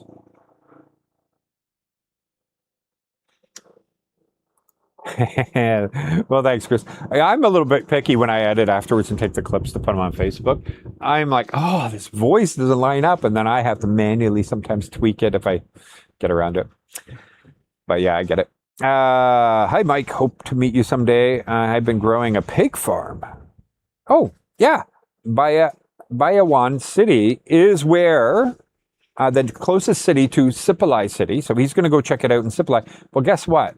When we go down there, I don't know how long it's going to take Catherine to get well. I also was like, well, I'm not just going to go there. I want to go and see this one city that's basically between Dumaguete and Sipalay City. All right, because I already been kind of a lot of the places all the way up to Sipalay from Bacolod. I would love to do that corner there and figure that out too. So maybe we will see each other one way or another. I think that's a great idea. You've been doing more lives lately. No, I try to do it every Monday. But I think because you're thinking because Catherine was in the hospital and everything, I didn't do one for that week before that, right? So if you look at that, I try to do it every Monday, and that's the only time I do them. So I don't know. I think you're just trying to find a reason to hate me. But hey, guess what? The beautiful thing about YouTube and everything is you don't have to watch. And there's every single day 5 million new videos uploaded every day that, like, I don't understand that. Like, or when people they announce they're leaving, I'm like, you just, there's a button, you just watch something else till you like it, right? You don't have to be interested in, nobody's forcing you. And this isn't like old times where you had 3 channels and you had to watch one of those 3 or nothing at all. Those days are gone. It's great. You can now get anything you want.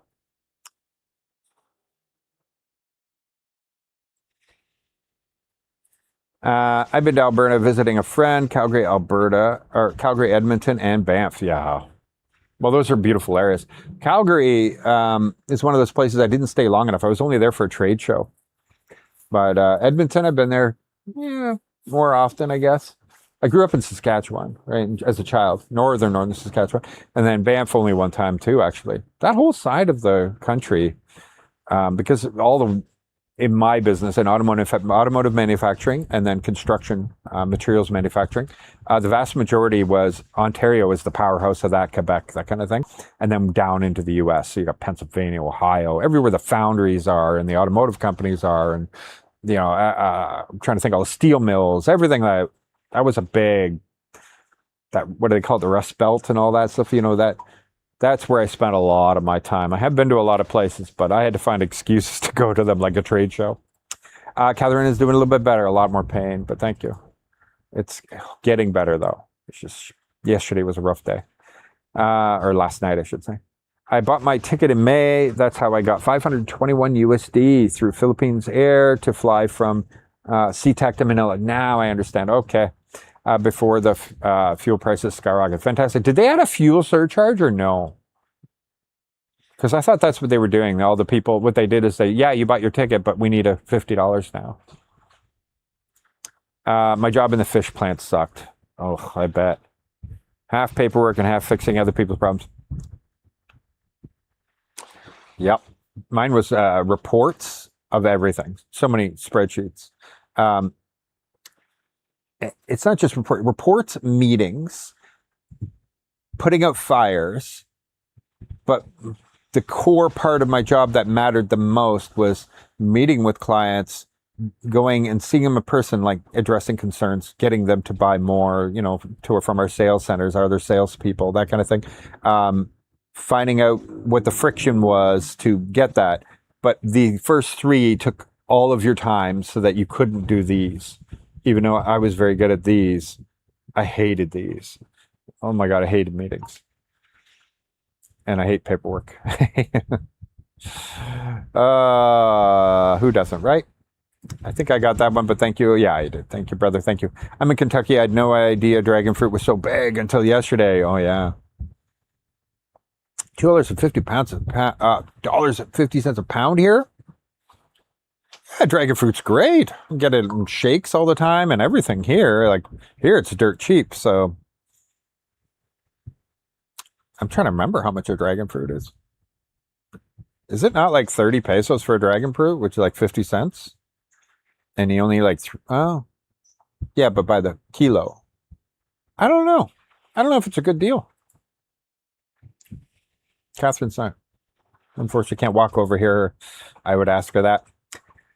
I'm 2 years from making a move to Bacolod. Been married to my Filipino wife for 14 years, and she will be a dual citizen by then. Perfect. That's fantastic. What part of Bacolod? I'm very interested. Where's everybody wanting to live these days? Is it they have really nice Ayala area, of course, the new Rockwell, the new Festiwak, the older Ayala, which is the capital district, that kind of thing, or the SM area, or none of the above, right? Maybe you just want to stay away from all the big developments. I arrive in 6 weeks today. Can't wait. Heading Rojas City because your video is fantastic. Well, I hope I see you. 6 weeks. Try to time it around the expat meetups, second Sunday of every month, and I will always be in town right around that. So that's great. Oh, there you go. 150 pesos per kilo. So yeah, not pound, kilo. So is that 3.4 or something like that, pounds per kilo or something? So I might have been right. Look at that. It'll be like 30, 40 cents a pound. Super cheap here, that's for sure.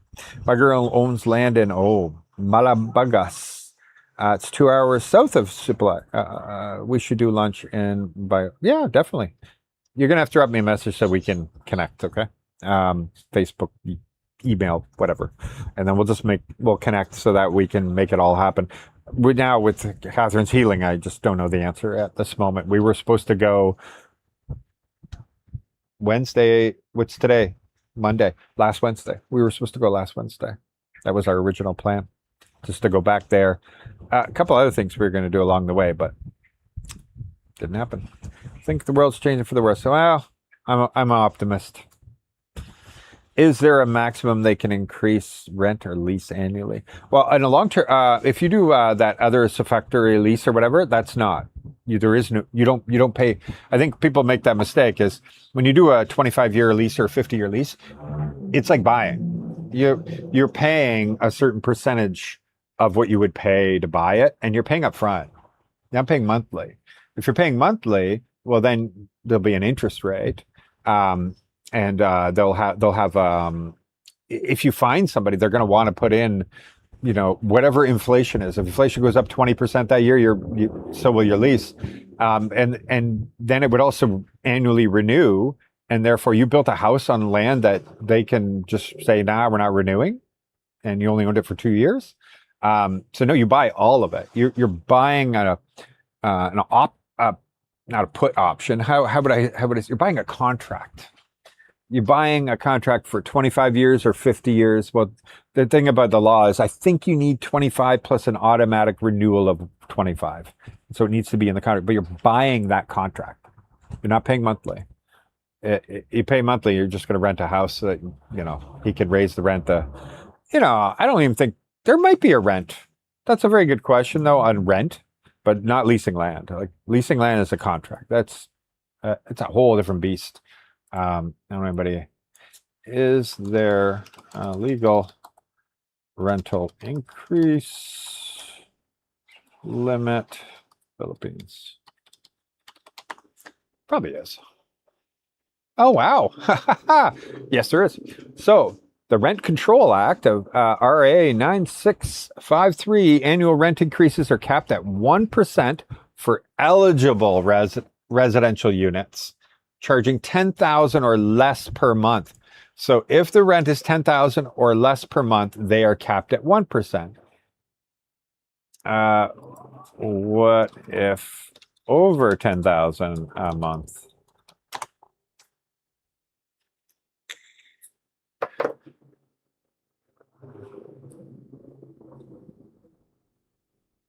No. Yep, they can charge. They can raise the rent. They can raise the rent if only if the lease agreement explicitly allows it. So there you go. So, yeah. So it's important to put it in your contract. So there you go. There's no automatic increases, but there's no nothing in there. Right to evict. If the contract expires and you do not agree to his new higher rate, the landlord has a legal right to have you vacate the property. So there you go. Make sure it's all in the contract. If it's not 10,000 pesos or less, they can say, yeah, I'm raising it 20%, 30%, 100%. So you better put it in your contract. And do 1 year lease, and renewable, and rent may not increase more than 4% per annum. Put that into the contract, something like that. Just whatever he's going to give you the contract. You're going to go to a lawyer. Make sure your lawyer puts that in. All right, where are we? Where did we go? Now I know. I didn't know all that, by the way. Thank you. We won't be able to forward everything. No, that's not true. As he was mentioning, that same doctor, that's reverse aging and stuff like that. The cost of things is going down to practically zero. And, we talk about, like, people say nothing's ever going to be free. That's ridiculous. And it's like, it's just how we think about things. So he says King Henry VIII, he was rich, powerful, but he couldn't afford clean running drinking water in his home. Couldn't afford antibiotics. He could, because they didn't matter how much money he had. He couldn't have something that didn't exist at the time. And now the poorest person in America can still get access to clean drinking water. It might be a public washroom, but you can still get a clean drinking water for free. Antibiotics for free. Some clinic somewhere or whatever, like some free clinic. So with AI, it's just exponential now. Everything is exponential.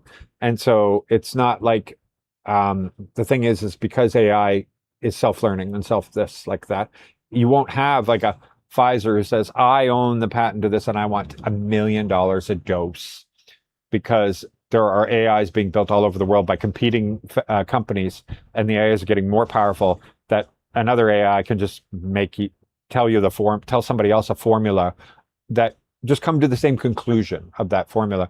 And patent means nothing. You didn't use their information. You didn't steal from them. You didn't know all this stuff, and it will just come up with it. And you're just going to have this situation where all that's just going to be,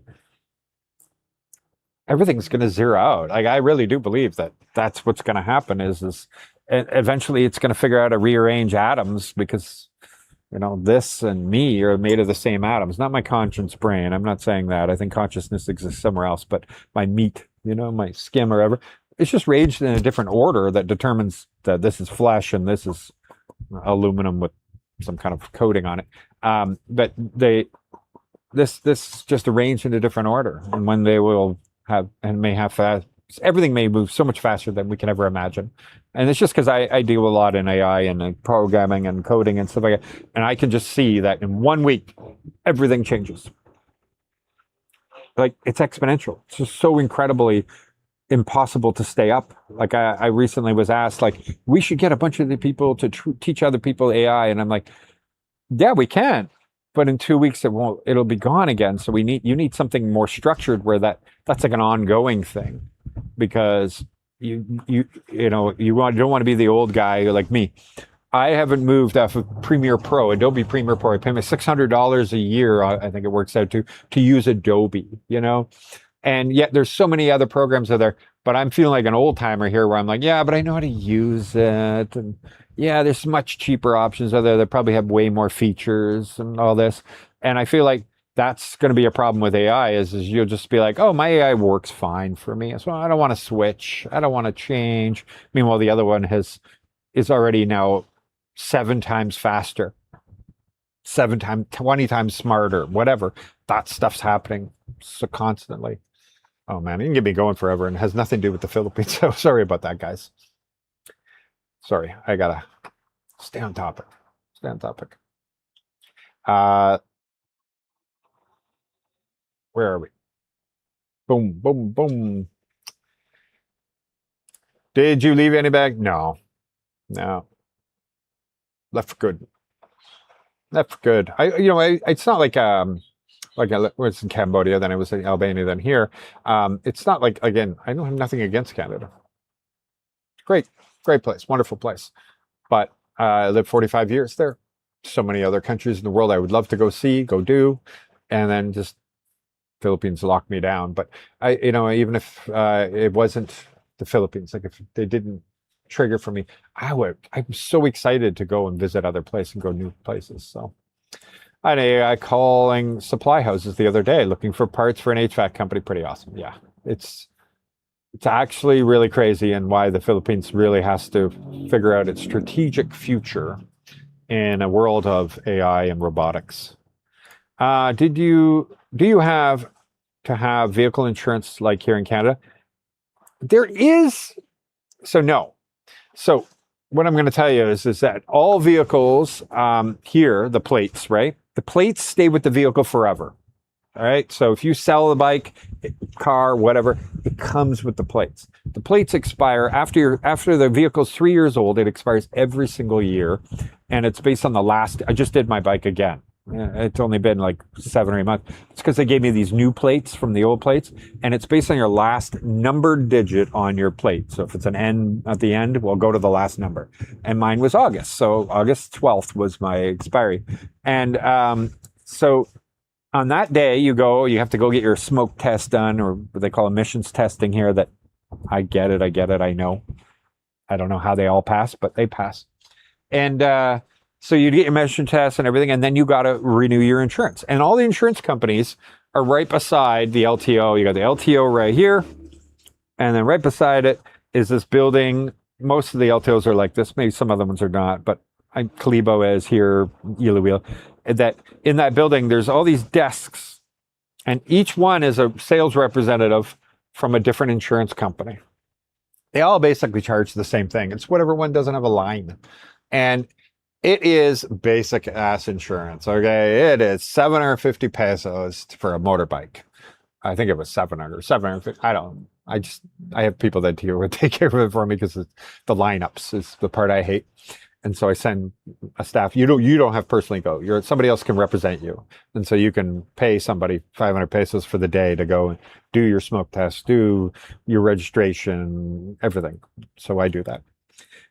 But it's like 750 pesos, and so that is just like, I think it covers 100,000 pesos. It's not even going to cover your bike. Now, if you have financing on your vehicle, that's different. Just like back in Canada, you have to have the full insurance. The finance company demands that of you, or anything, right? And so then you're paying significantly more money, but not like Canada. Canada, I had because I had 2 tickets on my record in 7 years, something like that, or maybe it was 3. I loved it. I had the heavy foot. I think my insurance was $330 a month Canadian. And so I was paying like $5,000 a year in car insurance because of those tickets. And then you got to wait like 5-7 years for them to drop off. And then I get another one, and it's like, oh, now I pushed myself that many years. It was so stupid. And I didn't have any claims or anything. So, insurance companies just make bank. But I think here it would be more like $300 a year for the much more comprehensive and stuff like that. I should warn people, like, it's not unheard of that a foreigner is driving down a road, and a kid he's not old enough to drive, let alone wear a helmet, let alone anything, right? Be a registered vehicle or anything, came out, and he ended up T-boning because the kid didn't even look. He just drove straight out of a driveway or something. Very common. You have to be very, very careful when you drive here. Always defensive. Expect people to come out of every hole. Anyway, and so even though the kid legally can't be driving, is driving, no documentation, no helmets, no nothing, everything. The police show up, and they're like, okay, the kid's injured. Pay the family 500,000 pesos. That's what will happen. You'll sit in the police station, and they'll bring the family in, And depending on what happened to the kid, it's probably a death, to be honest. They'll say 500,000 pesos, something like 700,000 pesos. But I've heard it from too many people that I know what's happened to. One of them is a YouTube vlogger, and it cost him 750,000 pesos. And he's like, there's no defense. That's not a defensive thing, that the kid shouldn't have been there. He drove improperly, that he's a kid, that he doesn't have a license, that he doesn't have insurance, he doesn't have it. And so your insurance is not going to help you on any of that. It's not going to help when the police are telling you, just give this kid's family some money. And that's it. And if he was injured, maybe it was 80,000, 75,000, whatever. It could be whatever it is. So take what you may of that.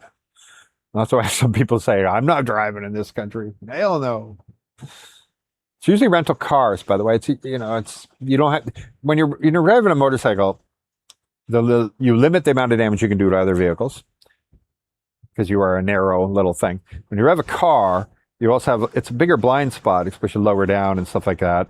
And, I guess, and you're just wider. So you're going to be able to hit something where a bike, you can get out of the way. Maybe you fall, but something like that. But because it's usually cars that kind of thing happens. Yeah, I did talk about, yes, I did meet the Scotty boy. We already talked about it so many times, so I don't want to over and over. Oh, no way, you were in the camp. Yeah, I was in the reserve, so militia, right? In Georgetown, which is based out of, Lawrence Scott's based out of Brampton, but not long enough to brag about or anything. There's nothing to brag about, put it that way. There's nothing to brag about. But my knee got split open, and I did not want to hand out uniforms. So reserve, I wanted to be infantry. Desperately wanted to be infantry. I was trying to get full time, but I didn't have high school. Greetings from Las Vegas. 6 more months to return home to the Philippines. Welcome back when you do. How old are you? I'm 51, a roamer. Well, I sold everything I owned. I had a big corporate career, and I've made my way along the way. If you send me an email, I'll give you a detailed financial breakdown, my profit and loss, and where I had my income, what my savings accounts were. Do you need everything?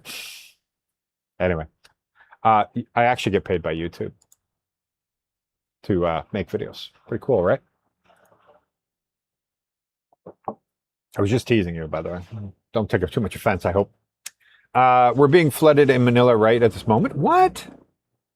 Really? That's the thing about the Philippines. Like, if you see something on TV, and it happens even with typhoons. I'm sorry to hear that, John. Is that like the weather is so different in these islands. Even forget islands. Iloilo will be getting crazy flooding rain, and we are sitting in sunshine, and like I see some clouds right now, but they're all white fluffy, but yeah, so the same island, you can get totally different weather. Boracay was getting some crazy weather like a week ago, and I'm looking out at mine and I'm like, we're 3 hours from Boracay. So much different, can change. Here in Joplin, Missouri, USA, daytime temperature has been 100 degrees Fahrenheit. I think it's 90 here. And it shouldn't be. It's rainy season. It should be cooler. But Valencia or Baguio, which is better? Valencia. That's my answer. I love Baguio. Don't get me wrong. Love Baguio. But you're asking me to compare. And Baguio is Baguio. Valencia is Dumaguete, Darwin, can't remember the next one over there, Bacolod, straight over to Cebu, everything. Baguio is way up on this mountain, and everything feels like Baguio, even the little towns around it and all that. It feels like Baguio. You got to go down this windy roads, all the way down, make your way to La Union. You can have the beaches. Problem is, a bus flips, tips over, whatever, something happens, break down. I've seen trucks broke down, blocking a whole lane, many hours to get down that hill, that kind of thing. Options wise, Valencia, but not as cool as Baguio. Baguio is going to be much cooler, much wetter, that kind of thing. Come here. Everybody misses you. Everybody was missing you. Okay. Mm-hmm. Yeah. Oh yeah, no, it's just the camera speed. My camera for live streams is set at 30 frames per second. So that's why you actually see a really slow fan. It's not really moving that slow. It's on low, but it's still spinning like crazy. Right? You're kind of sweaty. Yeah. Yeah, what have you been doing? I was waiting there. Waiting for who? I'm waiting for Nang Ann because she was buying something. Oh, Anne went to buy something? Yeah. Is it for food, for eating? Not yet. Not yet. Is that what she went to buy though? Yeah. Oh, there she is. You hear the gate. Somebody's here. Oh, Catherine's friend is back again. She's been coming every day. Sai, Tony's girlfriend. She's been coming every day to watch and hang out with Catherine because she can't go anywhere. And they have just become like this. I'm so happy because she doesn't make friends. Like she makes friends. Don't get me wrong, but then like the next day she's not like, oh, let's hang out again, or even a week later or a month later. And she's just one of those people where if I run into them, I'll say hi, but it's just the way she is, right? Anyway, so now she's been here, well, every day for 3 days now. And I think they're all going to go sit out there at sunset, put out the table and everything else, which is cool. I just like her having friends. It's great. Really great. Baguio right now is flooding. Wow. There you go. I'm in Guam, but I also live in Dumaguete at a farm just past. Oh, out past. Okay. So you got both going on. Nice. Because that's about 2 hours from Dumaguete, right? Or an hour and 45 minutes? I think so. Hello, Mike. Are you doing anything special around Christmas time? That we're still trying to figure that out. I'm set to land in Manila at the end of November and looking to do travels once I get there. A week of relaxing. Yeah, we have to come up with a solution, or not solution, and a plan. What do we want to do for Christmas this year? What do we want to do for New Year's this year? The provinces, New Year's is not a good place to be. It's slow. It's quiet. And the first time we owned the Beaver, I was like, oh, we're gonna have a free champagne. We're gonna do this big party and everything. And it was a ghost town. Everything's ghost town. Everything is ghost town. But New Year's Day, after New Year's Eve, 7 a.m., 8 a.m., all the businesses open and packed, and it's so busy. It's like Christmas Day here. It's the malls open on Christmas Day in the Philippines. Like it's the busiest day for leaving the house, even in the morning, is Christmas Day. It's not like America. You gotta, or the West or whatever. It's so much different. So yeah, we gotta come up with an idea very soon. I gotta, I just don't want to say it on my own. I gotta speak to her and let her have a voice in this and bounce ideas off and everything else so that together we make a decision on what we're gonna do for Christmas and New Year's. And then I'll let you know. I just don't know yet. We live in Guam also, but here in Samar at the moment. Fantastic. I got to visit Guam too. There's another reason, but I'm looking into it, but it's another complicated thing. It's just got to do with maybe I could get a divorce there, but but then I have to get the Canadian embassy to agree to accept it, and I don't think they will. It's a whole complicated thing. My land stays as a rainforest planted 4,000 Nara trees. Is Nara wood protected that you're not allowed to sell it anymore? I thought it was like you could only buy old Nara wood. I'm always interested about that because, like Nara wood's beautiful wood. America stole most of it, and when they took over, colonized here, right, and left them with the poor timber, even imported, believe it or not. So they would bring wood from America, like real cheap pine. They would sell it to the Philippines market, take all the Nara out and bring it to America, to export markets. And I think the Spanish did the same thing, but it's different. They just took it out. Just speaking of some of the families, so the houses have been there for 100 some odd years because not many things have because of World War II and destroyed most old buildings. But yeah, it was very interesting. What was your main job? I was district, I was in charge of Central and Eastern Canada. Well, that was the one before that. Last one, I was in charge of the United States for a manufacturing company. Before that, I was district manager for Central and Eastern Canada for a multinational company. So everything to do with management, sales, that kind of thing, engineering, that kind of thing. And I had to do classes for architects, stuff like that. As a manufacturer, you have to give these courses so that they get so many credits to keep their architect license. Anyway, stuff like that. I would say, Overhead Door Corporation, Wayne Dalton, Jesus, Upward Door Corporation. A lot of door companies used to be in automotive manufacturing before that, but a lot of door companies like Rolling Steel, high-speed doors, garage doors, even like Horton was with the man doors. That was a division of our company. Wise people is living right now in Southeast Asia. Quality of life is, and just so chill, relaxed, the pace of things. Yeah. Hi, Mike from Vancouver, BC area. I was wondering if you could recommend surgical health care in the Philippines, because here in Canada, the waits were ridiculous. Like what Catherine got would not have happened in Canada. Okay. Like we see the doctor, do the scans, all that, check and everything.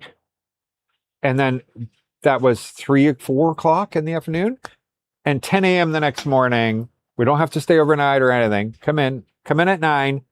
10, she's in the knife. 10:45, she's out in recovery.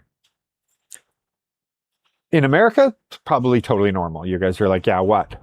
But in Canada, they would look at it and go, okay, well, it's probably not cancerous and all that. And they would, never mind, it would be 9 hours in the ER before they even see you. Maybe 10 hours, maybe more. Then they go, okay, let me look over here in the schedule at the hospital, like at that hospital or any hospital, because they're all public, so they just look. And they're like, okay, well, if you go to Scarborough, which is 2.5 hour drive through traffic, 3 a.m. in about 6 months from now, we can fit you in. That's what the reality is of Canada. It's free, not free. You're paying huge taxes, but it comes at a cost. Everything takes much longer to get done. Canada loses a lot of doctors to America because when you have a public system, their salaries are capped at a certain amount, where that same doctor goes, I'll be a surgeon in America and I'll make 5 times, maybe not 5, double. I'll make double working in America. And so we also have a massive doctor shortage, nurse shortage, because they all want to go to America and make more money. So it was a lot better here, my friend. It was a lot better. But you do have to pick your hospital. It needs to be a premium hospital for me to say, yes, go do it. I'm sure there's wonderful examples in provincial hospitals here in different places where the doctors are fantastic and they even have great equipment, and it exists, because I've been to many of these provincial hospitals that have opened in the last 2-3 years. Well, they're not opening with old equipment. Everything's brand new German equipment, and everything's fully stocked, and maybe they're great now. But on a general, safe thing is to say pick one of the top places. That's why we took Catherine to Iloilo, just to make sure we didn't have any problems, and everything went so smooth because of it. If you have a budget of $2,000 per month, we will live like king in the Philippines. It's not like it was before. And I say before because I wasn't here. What people used to say before, but no, people I talked to, because, COVID changed everything. Because everything goes up in price, but never comes back down. Even if everything goes back to the same, it never comes back down, does it? You lose, it's like slippage. It literally is like slippage. It's like, no, can't go any further. It just jammed there. And, obviously right now we have the oil thing is still going on, right? And we're still getting oil, but they're paying extra. They're paying more for it. They took all the taxes out of it. Like, there's all kinds of reasons why the gas prices aren't too crazy. They're up, but they're not too crazy. And then none of them have to do with that everything's been fixed. So I just don't see, I just didn't see like the price coming back down to what it was. And so 2,000 to me is Like you used to have 3,000. Yeah. Like 2,000 is just not enough. So, sorry, the other way around. Having 3,000 now is like having 2,000 before COVID here in the Philippines. You lost $1,000 or a third. You lost a third of your buying power. It's just the way it is. Everything's more expensive now. And, you've seen it in everything, even in Filipinos, like as much as they're paid very low. Yes, they are. Even they were making 250, 300 pesos, and to do some of the jobs they get paid 500 now. They've doubled their income. Not that it's great because everything's gone up in price. But call centers really helped this country, and OFWs have sent a lot of money into this country, so that there is enough people making bigger amounts of money that are spreading into the economy. Yeah. Lose my train of thought. It appeared that you didn't want to be around. I just didn't know much about it. You know what? I found out afterwards. I knew there was some drama, but because people kept every YouTuber, I say YouTuber, but like talking head guys or whatever. Yeah, YouTubers. Sorry, not vlogger. See, vlogger is, I don't know, maybe not like calling yourself a travel vlogger, but you never leave your apartment is not a travel vlogger, right? But you are still a YouTuber, so I'm just say YouTubers. We're just saying like persona non grata, this and that, and regular guy this, and they were just using that to get views of their own, right, from that whole topic. But I could never figure out, okay, is this like that stuff that was going on before with him, that he left and came back, and I thought he got a slap on the wrist? Like I said, I thought it had to do with like that clip-on camera that nobody knew they were being recorded, and he was going around like, not like a vlogger, but just like, like not a hidden camera, it's right there, but it doesn't appear to be on or anything. And he's just walking around, and then he just puts it out there, and the Philippines is not very happy with that kind of stuff. And so I thought that was it, and maybe he filmed a girl who was under, like, I think somebody said 17. I knew there was that kind of stuff, but I didn't know anything. I'm going to be honest. I didn't know. And it was actually only when I was trying to figure out, it was Scotty's video saying that a vice mayor, when he was making a video at the Beaver, in CDO labeled him persona non grata for being a womanizer or something. That's all I know. So he has a persona non grata, but it might be just for that city. And so they're like, get out of my city sort of thing. I guess he's still able to, nobody arrested him, so they didn't throw him out. So I guess that's all it is. And that's all I know. That's it. I don't even know why, other than what his side is that he, they didn't like him going after the women. And that's it. So I still don't know any more than that, my friend. But Big Bro, CCTV and AI tracking everyone. Oh, yeah.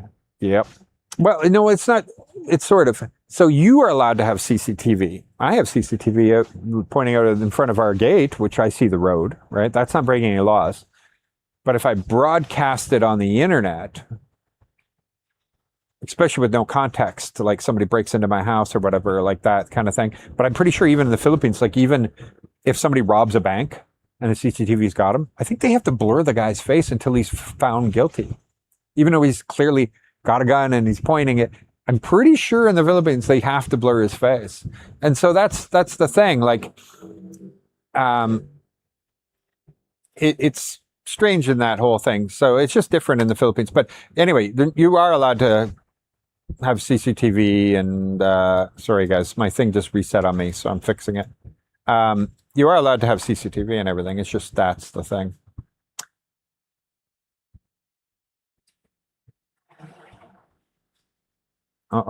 Everything good now? Okay. Kind of crashed out there. Is that it's the broadcasting it to making it public. You can make it friends only. You're allowed. The law actually doesn't stop you to share it among your friends, your family, close, just not public. That's the big key of the whole law. Pro-life drilled out light on his DJI, then got to. Yeah, well, let's be honest, like he did everything. Like You do that. You wouldn't have got away with it as long as he did if the Philippines wasn't so polite. You know, like they had a lot of patience with him, but like it was obvious he would do the same thing over and over and over and over and over. Go find the slums, go stick your camera in right in people's doorways and windows, and like, you know, just because people leave their door open doesn't mean they're asking for you to stick their camera into their house because it's hot and they don't have air conditioning. You know, they need some air. And you're walking down these little pathways here and you're like, oh, hi. And they're sitting in their living room and they're all this, but you know, and he had one purpose, one goal. It was so obvious. I don't think anybody knew. He knew exactly what he was doing too. It was obvious to everybody. And like, nobody was okay with that. Don't get me wrong. There were guys. I know there were a segment of guys, and it's very popular, that just wanted to see some chick that he got from there, and he convinced her to go to a waterfall with a bikini. It's literally a story out of a porno, right? Like that's what it felt like. And so he had it, you know, he got all the views because of that. Everybody wanted to see that. Everybody just wants to see. But the problem is he was playing, well, everybody.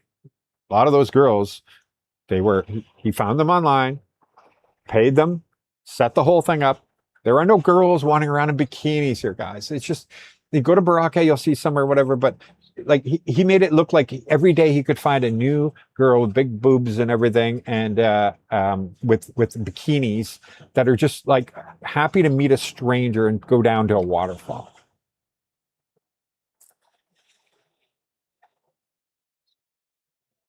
Sounds like a script to me.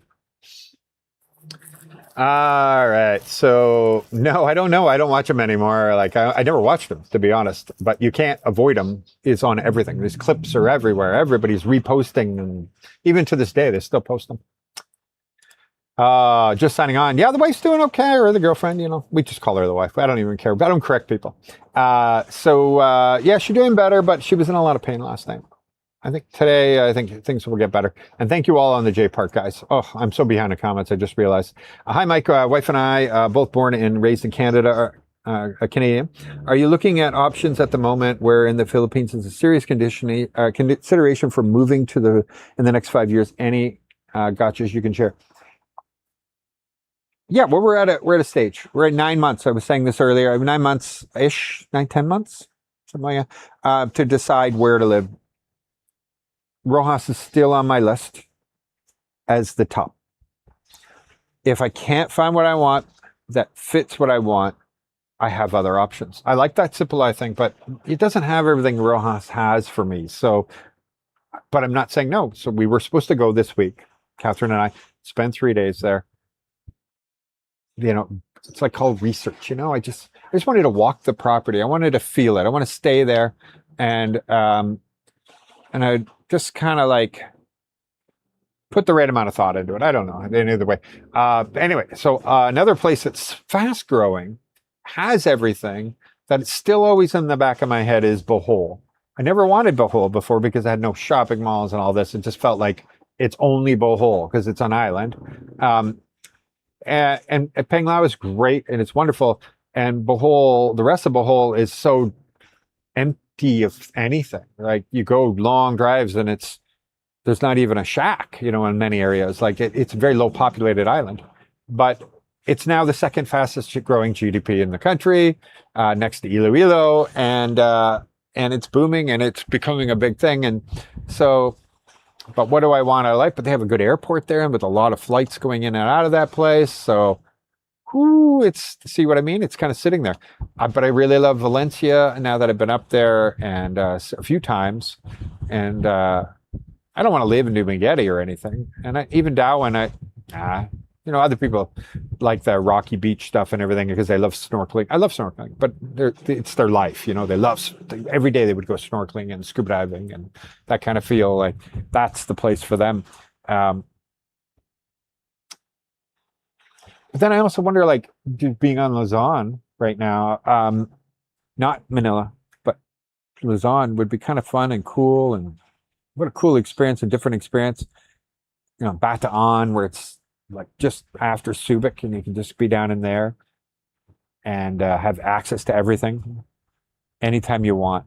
freedom to just drive. But I'd be pretty far to the airport. I have to go to Clark to the airport, right? There's so many things I think about, to be honest. So take that for what it is. I'm heading there in October from the US to either Iloilo or Cebu area, but I'm looking for the safest cities that are still cheap. Well, the safest cities when toddlers are with us, safest city is still Davao. I'm pretty sure you can check the crime stats on that. I'm pretty sure it's still Davao. As crazy as it sounds, it's in Mindanao and it's the safest city, but I believe it is still the safest city. But you're splitting hairs, I'm going to be honest, between a lot of these places. Like all these mid-tier cities in size, like Davao and Iloilo and Bacolod and all these other ones, they might be hairs from each other in safety. It's already really low, and one might be just a few hairs lower or a few hairs lower. It's almost indistinguishable. I was telling somebody recently, they were saying about crime in Canada, and I'm like, well, it exists.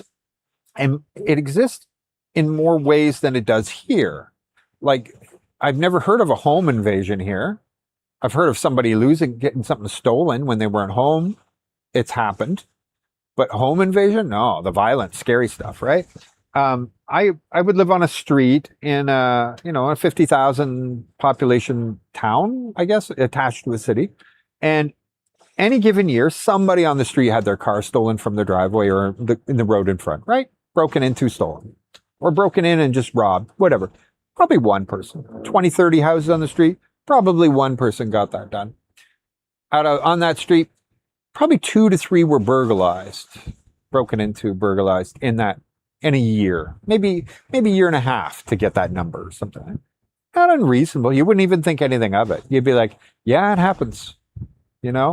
Even kids breaking into school on the weekend and smash windows or something like that. Or, oh, come on, I used to deal with like part of my earlier career in between my automotive manufacturing and the construction manufacturing. I was involved in a lot of security stuff too. And we had wastewater treatment plants, pumping stations broken into. They would go climb up on the roof and break away through the HVAC and break in and spray paint and cause shit and break things and stuff. That's not a thing here. None of that is a thing here. None of that is a thing here. Like people breaking into a store and stealing all the bags and stealing things off the shelf. That's not a thing here. It's, when you see crime, you can usually point to it. You can point to, yeah, that guy got mixed in with the wrong people. So I think you're good. But mosquitoes, so stay away from high flooding areas. Be in areas or be near a coast like this, right? This never-ending wind means we don't really get mosquitoes here. It's pretty rare because they can't keep up with the wind. It just never ends. There's always a breeze, so that's smart. But yeah, obviously standing water and everything. So you want to stay away from any place with a lot of rice fields and these flooded areas that they intentionally flood. Man, I wish I was the right guy to ask on that one because, see, I'm immune to mosquitoes, so they don't bite me. I never get a mosquito bite. They'll walk all over me. I wouldn't know.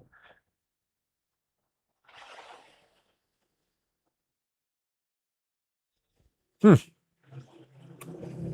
like to be helpful, but that's the only thing. Anyway, you have toddlers, and you want cheap? Still cheap. But then again, like people will tell you, the family here that have the 2 children, very small children, like 5, 6, 7, that kind of thing, that you see just 3 or 4 videos ago. It's at 5 million, I think it says right on the title, and they love life here for their kids. Very safe, very cheap here, comparative. And they go to private school, and the kids they live in a community where they can ride their scooters in front of the house. A little, when I say scooters, not scooters, the little kick things you walk on, skateboards with sticks on the end, I guess, or whatever. And they play safely everywhere, and they have a good life. They go to the beach and run around on the beach all day. Like, that sounds pretty safe.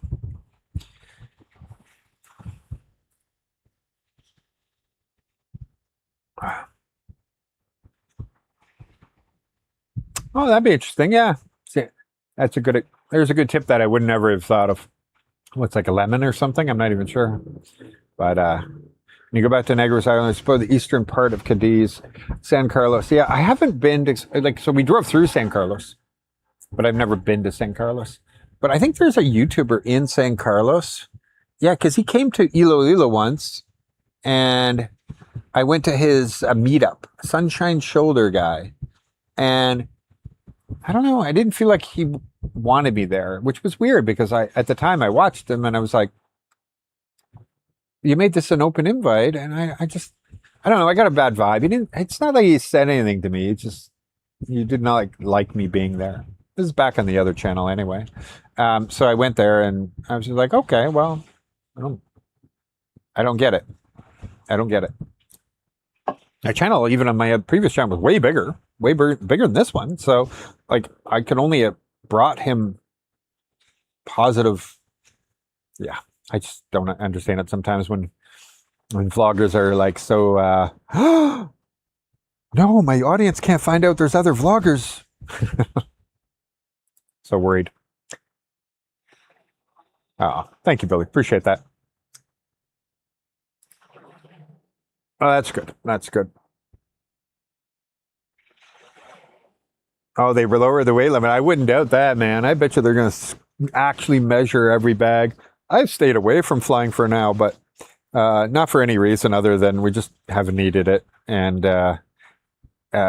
for me, because here, I'm going to be honest, here in Rojas City, you only fly one place, Manila. So if I want to go do Dumaguete or something, I kind of see as an adventure that, okay, let me go down to here, then I'll go stay one night, and then we'll go over to Dumaguete. I could do it all one day, but I'd be dead, tired like crazy. But technically, I could just jump on the plane here, 25 minutes later be in Manila, switch planes and go to Dumaguete, but there might be like a 6-hour wait in that airport. That's the only reason I'm like, nah, that doesn't sound like fun. That sounds like a pain in the ass to me. And obviously be pretty expensive when you're adding 3 of us traveling on the plane. So when I get back to Dumaguete, we go to our farm. Oh, okay. And show everyone how easy it is profit raising pigs. I heard that pigs are a great business until swine flu comes to your area. Then you lose it all. But then again, I don't know what that means, right? Like if you gain a 6 times multiple on your money most years, and then you lose a 1 times multiple 1 year because of swine flu, well, you're still at 5 time multiples. So I just don't know enough about it, but I've heard that kind of thing. I'll be starting a coffee shop. Yeah, everybody, coffee shops do so well here. I get it. They have low cost, and everybody loves coffee here. Everybody. Oh, it's 2.2, not 2.3. Thank you. Alberta was looking like little. I got to be careful, man. I got to be careful. I'm online. Buying medical insurance worth it living in the Philippines? Or traveling insurance? Well, it all depends on you. Some guys have a lot of pre-existing conditions, and it may be more logical just to take 30 grand and put it into a bank account that earns whatever, and that you will use in event of an emergency, because your pre-existing conditions are not going to get covered. Even when they say, well, we'll cover some of them, they're not stupid. Insurance companies only want to make money, right? So if your pre-existing condition is going to be something that's going to cost them a lot of money, they're going to say, sorry, we won't cover that. Oh, I got this simple one. I get eczema every once in a while. Okay, fine, we'll cover that one. You know, that kind of thing. And so it's a difficult decision for everyone. If you're healthy, and say you're 40 years old and you have no pre-existing, you have nothing, go do it. It'll be so cheap. And then don't stop renewing. Everything's going to be covered. Even if you're 50 and fully have it, you know what I mean? Like, because at some point, like they don't even have a reason to drop you. They have nothing. And then anything that happens to you will have to be covered, because you never, especially if they cover you for a long time too. But yeah, because the cheaper like when you're younger, it could be like, I don't know, like 20,000 pesos a year. I don't even know what today's price is, to be honest. You can just check. It's on my website, but it's like the travel insurance stuff is like $60 a month. Yeah, $60 a month, so $700 a year. And that's like 5 million US dollars, and you're covered for like all kinds of crazy stuff, right? But in the Philippines, like nothing's going to cost you over $50,000. Like that's generous, super generous. 30 is probably the real number. And so these most medical insurance are they're made for like Singapore, America, Germany, whatever. They're just made for very expensive countries when if something happens to you, or there could be lawsuits involved and other people hurt and everything. But the Philippines, oh yeah, like it's micro cost size comparative to those other countries. So a lot of those insurance policies are just way, way higher than everything I'll ever have. That's why Michael Onstead, who was in here earlier, he has like a peso plan also, which just covers you in the Philippines. It's just pesos. And so I think you can still travel out of the place, but it only pays in pesos. And it's like 1.5 million pesos or something like that, which is like kind of everything, you know? And even if it was something really crazy, well, then maybe you pay 500,000 pesos that covered 1.5, something like that. So there's different answers for that question, actually. I am from Eastern Township, just outside of Montreal, Quebec. Where all the farmlands are. Yes, they are. And my gosh, so many people out that way, even though you're so close to Ottawa, because you're east, right? Oh, you're the other side. Oh, I'm wrong. Okay, you're more close to America then. But anyway, on the west side, I know, I was like, you just cross over Gatineau, that thing. And then everybody, like, it's like a line. And they're like, those people don't speak almost any English. Being so close to the English side, it's so weird. But yeah, I think you're closer to, is it Maine? Maybe. Why am I not remembering these things? Beyond me. Probably start the first 2 months or two in a condo in Bacolod and start circling out to look for probably something more permanent there if we decide to stay. Also check out Legazpi City and Sorsogon. Yep. Yeah, I haven't been to Legazpi and all that. They have between, I don't want to go there in typhoon season. It's not generally a good idea.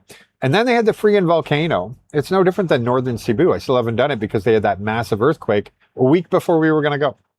And so a lot of these places that a lot of people are asking me about, I want to go there so I can have an opinion. But look forward to it.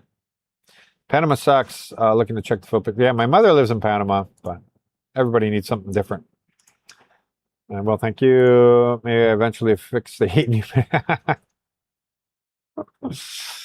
Well, we already did that by inventing air conditioning. So there'll be more inventions similar to that, I'm sure. My mother was born in the Philippines. Dad brought her to Canada in 1974. Now I find out if I can possibly get dual citizenship because mom was born there. Yes, I already know the answer to this. Did your mother get her Canadian citizenship before or after she gave birth to you? If your mother gave birth before she became a Canadian citizen, so she was still an immigrant, she didn't get her citizenship yet, you are a Filipino. You have Filipino citizenship, right? Because you doesn't worry about your dad. Your dad will give you the Canadian side, obviously, but then you get Philippine citizenship dual. If your mother was granted Canadian citizenship, and she gave birth to you, then even if she got her dual later, it doesn't matter. You don't qualify. And the reason I know that is my ex went through all of that. Her mother moved to Canada when she was 21 or whatever, gave birth at 26, but she at 25 years old got her Canadian citizenship, had her at 26, and she got rejected. After many years in the Philippines, they told her, sorry, that's not how it works. She had to be, the mother had to be an actual citizen at the time of birth. So either already had her dual or only had her Philippine citizenship. So I hope that helps, and hopefully it wasn't the bad news that you were wanting to hear. But hello from Aurelia. Hey, I was in the Philippines in April and thought it might be near you, but I didn't realize how far away. Yeah, a lot of people message me. They're like, okay, I'm in Cebu. How do I get to the Beaver? And I'm like, oh, you're in the wrong island. Or same with Manila. They're like, okay, I flew into Manila. Maybe I'll come down and see your bar. I'm like, oh, yeah, no, it's not even like, flying into Minnesota and saying, "Yeah, I'm coming to Florida." You could actually drive that. It's like coming into Minnesota and then saying, "Yeah, I'm over here in Honolulu." It's just there's so much. Well, that's an exaggeration, but there's water between all our islands here. It's not the same way. You can't drive to it easily. You have to get on these boats and spend 20 hours on a boat if you're bringing your car. Yes. So these type of insurances but they're geared to the basic. So if there are foreigners here that are like, "No, Michael, I pay for the real insurance. I want to be covered. I don't want to spend a dime. I want my vehicle replaced. And if the other person is injured or whatever, it covers everything." That's real insurance. That's the real. You want a real big insurance, international, multinational, whatever insurance company to give you comprehensive coverage. The ones that are in these, so these M. Hewler, those are Western Union, those type of places, right? That's how most people will recognize them. They're for the people who like check cashing crowd sort of thing. But except for here, all those people are getting money from OFWs, to be honest. But yeah, make sure it's comprehensive. But you're going to pay for it. It's going to be big. You definitely must have done a well as sales guy. You can talk for hours. I did. No, actually, that YouTube did that to me. I was a good sales guy because I believed in 2 ears, one mouth. And so I would find out, like I would get them to tell me about their whole life, my customers, and we'd have a connection. I'd know about their kids, their dog, where they vacation. I just sit there. And all I did is ask the leading questions and let them do the talking. Because people love to hear like what they're interested in, right? If they're into fishing, they want to talk about fishing, but I know nothing about fishing. So all I have to do is ask the leading questions. They're just going to talk about fishing all day long. And then I come out of there and they're like, "Damn, that guy's so cool." I said nothing. You said everything. I just listened. But then YouTube changed everything. Now I have to stare at this camera. "Hi guys, welcome to my vlog." I have to do this. And I can't just go, "So guys, what's kind of like the most important thing that you found that happened to you here in the Philippines?" And then just sit back and wait 20 minutes and let you go. I'm not in that place. Unfortunately, I'm the one that does all the talking now. Gas is 83, 92 Bohol. Yeah, that's true. Smaller the islands. Like if you go to Manila, gas is cheap. You go to Mindoro, gas is a fortune. The more islands you have to hop, and the smaller the island, the smaller the supply, price is different. We are very lucky in Rojas City. It's right there. Here. So the ship right there. So that's the fueling boat right now. So there's a buoy, or not a buoy, there's a buoy that with a pipe that goes underground, and that's we're in the main distribution hub. So all the tanks are over here. It's on the other side of the beach, or further down, for Petron, the biggest gas station I think in the country. And so yeah, we have great supply here, so therefore we get the city prices, But if you go, and same with Iloilo has great city prices too. They have distribution, but then all the towns in between, you see the price as you go. Whatever you're leaving Rojas City or you leave Iloilo, as you go this way, the prices get a little higher, and then you're paying almost 20 pesos per liter more by the time you get to the middle area. I'm losing my voice. Let me, wow, so many in here. I'm losing my voice, guys. So I'm going to warn you now. We're going to 2.5 hours. No joke. Sorry, Papa Smurf.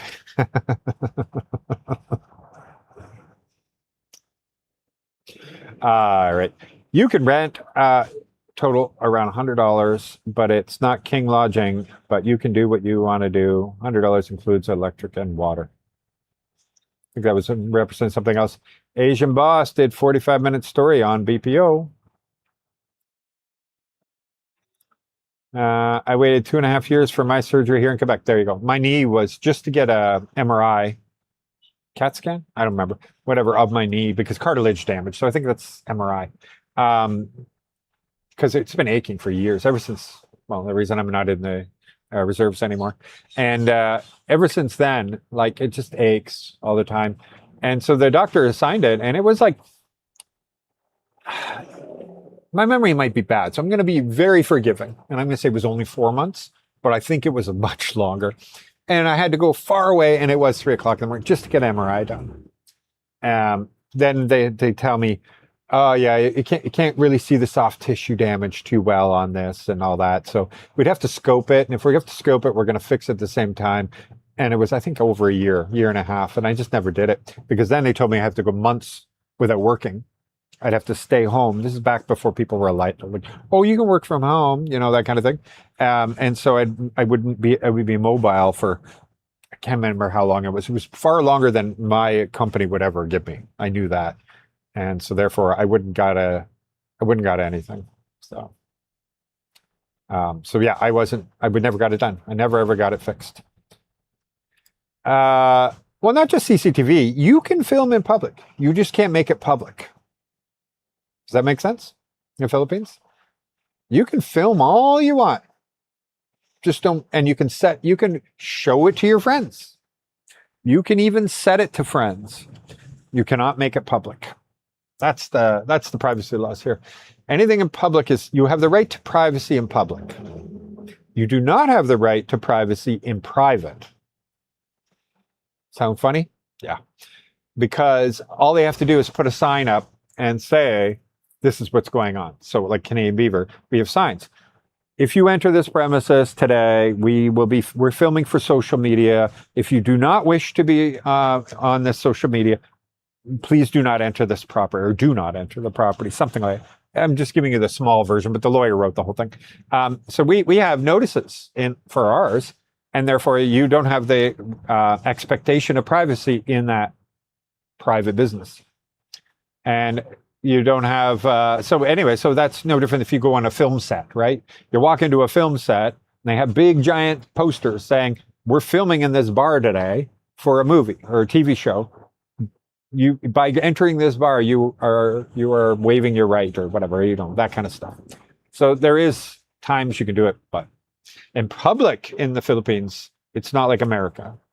You don't have the right to privacy. You don't have the right to privacy in public in America, but here the government has said you do. You do have the right to privacy, not from police, not from anything. You have the right to privacy from being seen in public. The public can see you, but you can't put it online to let the public see you. Make sense?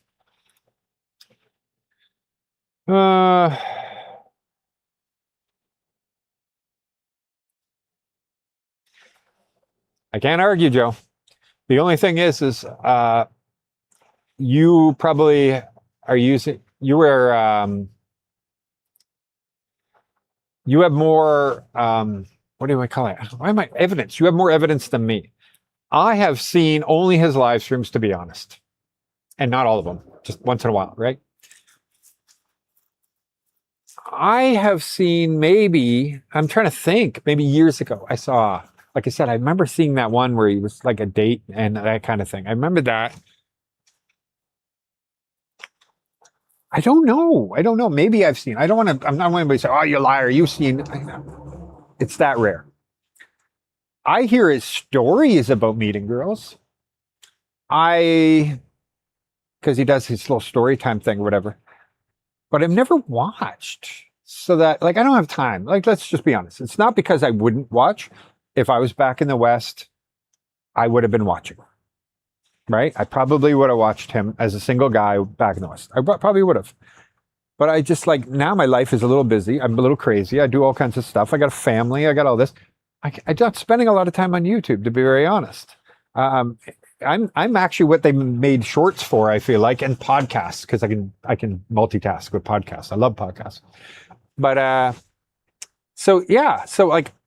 I don't know. I don't know what I'm looking at. I know what his stories sound like. He talks about yeah, I made some insertions. He said that in a live stream recently, and I was just like, ugh, okay, that sounded creepy. You don't have to say it that way.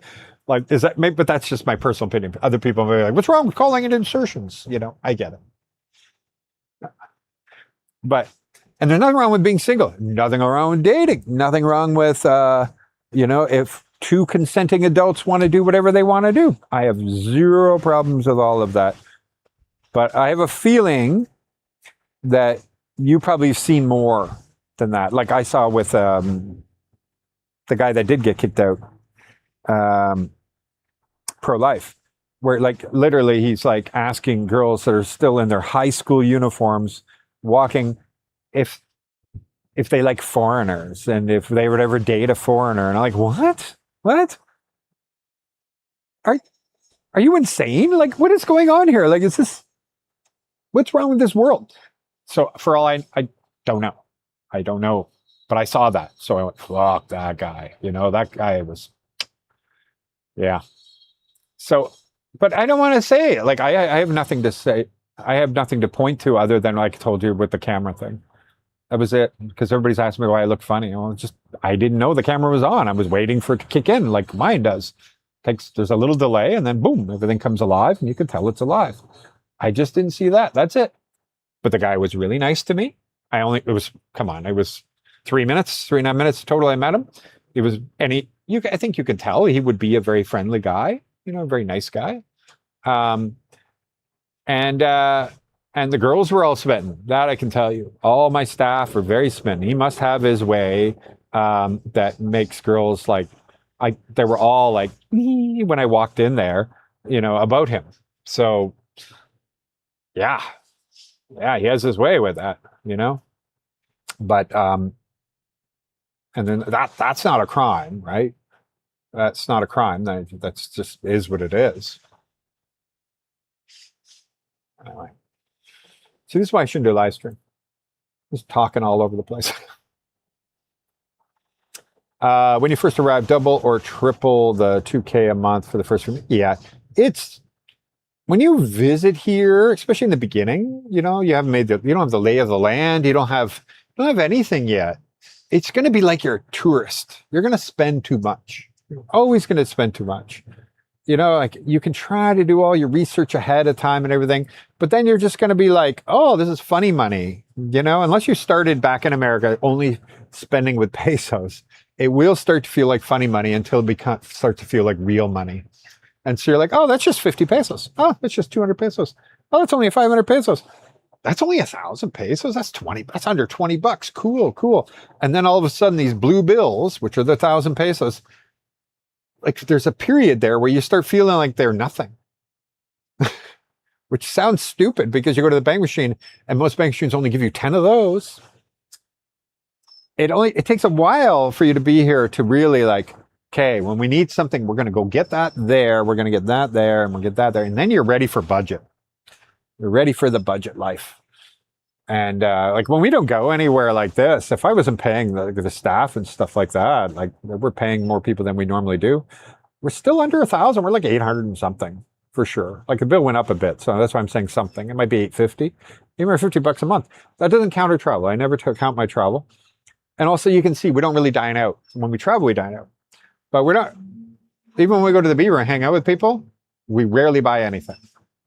Rarely. Every third or fourth time, get Lara something maybe. I might get a beer because of my kidneys. I'm very careful now, so once a month maybe. But most of the time I sit there, I talk to people, and then I leave. I didn't order a single thing. Catherine didn't order a thing. Lara was playing on the beach, didn't order anything.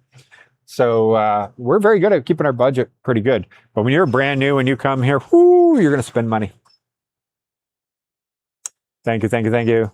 I secured a house in Rojas. See you soon. Wayne, fantastic. That's awesome. I'm looking forward to seeing you then. It's good to have choice. Exactly. And that's what I was saying about all the places to live and everything. Really like Rojas. But I have to find what I exactly want. And I'll be very, very happy.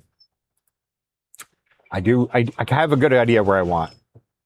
I already talked to them about it and everything, and may not be exactly as available, but they're like really want to keep me here, so they're trying to help me, and so we'll see if we can all work out together.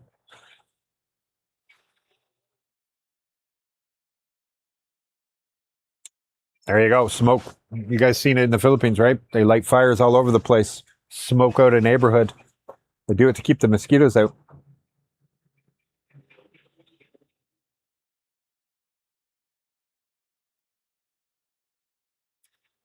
Yeah, church tours are pretty cool.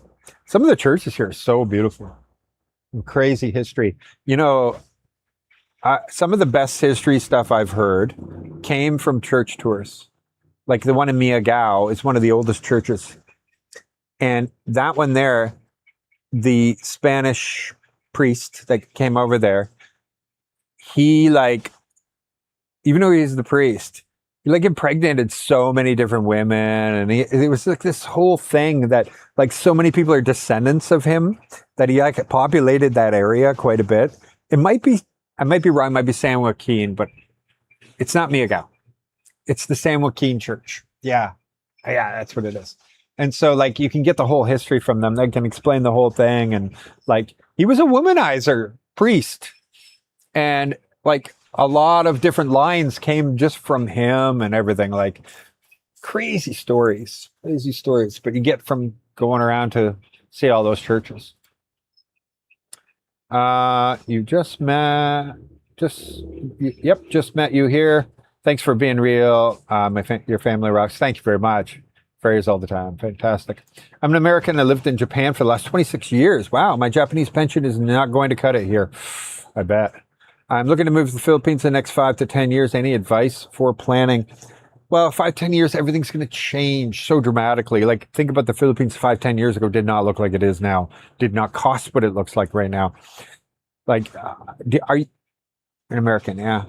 So you can't buy land ahead of time, you know, in a condo, like, you don't know how they're going to maintain it. So in 10 years, is the condo going to be there, even good value, going to be there? If you're not going to be able to live in it, like, I wouldn't prepare for any of that. That's for sure. In Japan, like, man, they're the bond market and everything there. It's a tough time right now, for very difficult time. Nobody knows what's going to happen in Japan right now. America's propping it up, but oof. It's a long time, my friend. It's a long time. It's hard to plan something that far out other than save your money.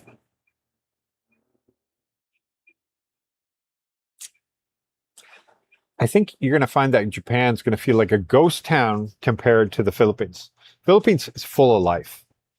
They have so many kids here, right? Where in Japan, I think almost nobody has kids anymore, so it feels like a ghost town. The elderly are getting older, and there's like, you know, it's funny because Vietnam felt like that too. Vietnam feels like a ghost town. Here, it just feels like everything's busy. There's stuff, there's people. But Philippines has one of the youngest populations in the world. I think it's the average age is in its 20s or something, right? Something like that. I'd have to look that up. But in Vietnam, they mandatory by law school, and in the Communist Party runs that place, right? So it's extremely strict there, where you don't see everybody has a purpose, everybody has a place. So there's no just people hanging around doing nothing. There's no kids running around. They're all in school, and they're in school extremely long, and then the studying after all that and everything. Oh, it's incredible. What was I going to check? I forgot. But anyway, it felt like a ghost town. But you come to the Philippines, it's like, whoa. Even though the Philippines birth rate is dropping dramatically, I think they said in Manila now, a woman in Manila will produce 1.7. So that means, you know, with a partner, that they're not even replacing anymore. So the whole world's changing fast. And that's going to be a problem, because Philippines was one of the few places where everybody thought they were going to get all of the population from, you know. But no, it might just be, I think India and Africa are the only places left in the whole world right now where the population's actually growing. I think Poland is trying to get by offering all kinds of incentives, but is it going to be enough? I don't know. I'm trying to fix that so the narrow one. So I don't know any other advice to tell you because it's so far out. If you're that far out, I don't know how they can help you. Can you flush toilet paper over here? Of course. Of course. We do. We have septic, but yeah, we do. Oh, look, we're getting near the end. Oh no, it didn't. Ugh. For me, you can actually save. Going to the Philippines, meaning yeah, nothing wrong with saving. We might be visiting the Beaver sometime at the end of December. Will you be there? That's the only thing I can't tell you. Christmas and New Year's, we're still figuring out. The second Sunday of every month, we make sure we're here. So if you want to guarantee from me, right around that second Sunday, it could be. I'll probably be there the Saturday. I'll probably be there the Monday, for sure the Sunday, and that way, if you want to make a plan, exactly, do it that way if you can. Everything else, I can't tell you that far out right now, especially not Christmas. It's just so hard away. 2 hours away from Ottawa and 2.5. Oh, Vermont. Thank you very much. Thank you. How are y'all doing, Mike? Great. We learned so much from the show. Hey, thank you very much. Thank you for the insights. Thank you, Ronald. Thank you. Appreciate that. I'm Mike. Hello from Abu Dhabi. We might be visiting Canadian Beaver sometime at the end of December. Oh, yeah, you just asked that. Well, that was a weird pain. Good thing it was on this side. Keep up the great content. Thank you very much. Oh, Malloy West. Thank you very much. Thank you. Why you changed the name? Thank you, brother. Appreciate the content. Thank you. Oh, yeah, I did tell people I was leaving. Good. Thank you. I was doing it. Where are you going to? I'm not going anywhere. I got some work to do. Oh, I'm going to probably go and see a guy's house up here, but yeah, just get my voice back. I can't talk forever. Everything goes eventually. Yeah, that's another option, but you can't as a tourist. You can't have Phil Health if you're a tourist. So if you marry a Filipina, you become you get your SRV, that kind of thing. Become a permanent resident here, then you can get the Phil Health. It won't hurt, especially if you're healthy, right? If you're healthy, you can just go to a provincial hospital. It's going to be something probably like, oh, I broke my arm, I broke my leg, and they'll patch up, no problem. It'll be a big deal. They'll run the X-ray and everything. Japan is so great, though. I just don't think they knew what they were getting into. You can't be a nationalist country and have a low birth rate. Oh, yeah. That is true. That is true. Anyway, guys, thank you. I know there's a few I probably missed around along the way, but I want to thank you all for coming. I appreciate you very much. Looking forward to putting out another video very soon. Like I said, I'm going to go see this guy's house. I've been going back to Estancia to go see this guy's really cool life in Estancia, where the solar and he even powers the neighbors. But I'll give you some hints. He's not married, so he's doing all this for a girlfriend. But then again, she already bought the land, so it'll be interesting. Anyway, that's in 2 days. We're going to be filming that. And as soon as Catherine gets better, we'll be able to do a lot further away stuff than we're doing right now. And that's important. Okay. So thank you. Thank you all for joining. Thanks for the super chats, the members, the subscribing and all that stuff. Really appreciate all of you guys. And I am going to go get my voice back and get actual coffee and get some other work done. Thanks for joining. You guys are all awesome. Thank you. ThatParadiseLife.com. All the free info that I have to offer for anybody who needs help coming to the Philippines. There's tons of stuff on there that's free. And tplbuy.com if you're looking for rentals, houses, or anything. Everything's free again. Free to list and free if you're looking for rentals. Thank you, guys.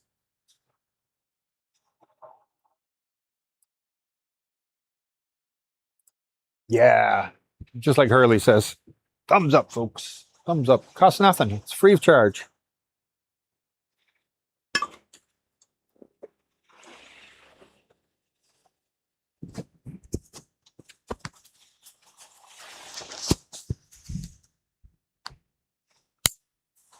It's not bad, eh?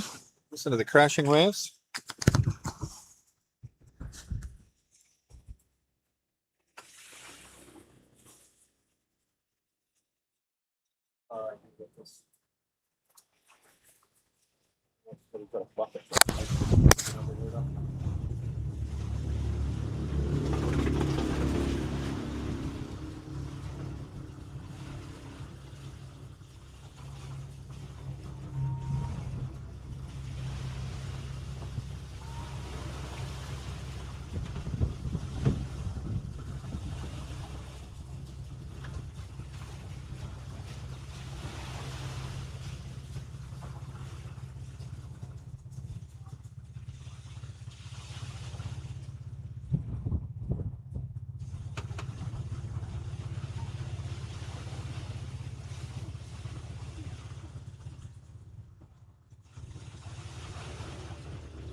All right, you guys are still there.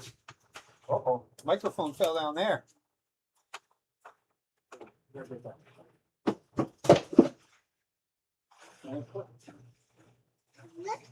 Yeah, the microphone fell. Fell on the sand. Sorry, guys, I blew on.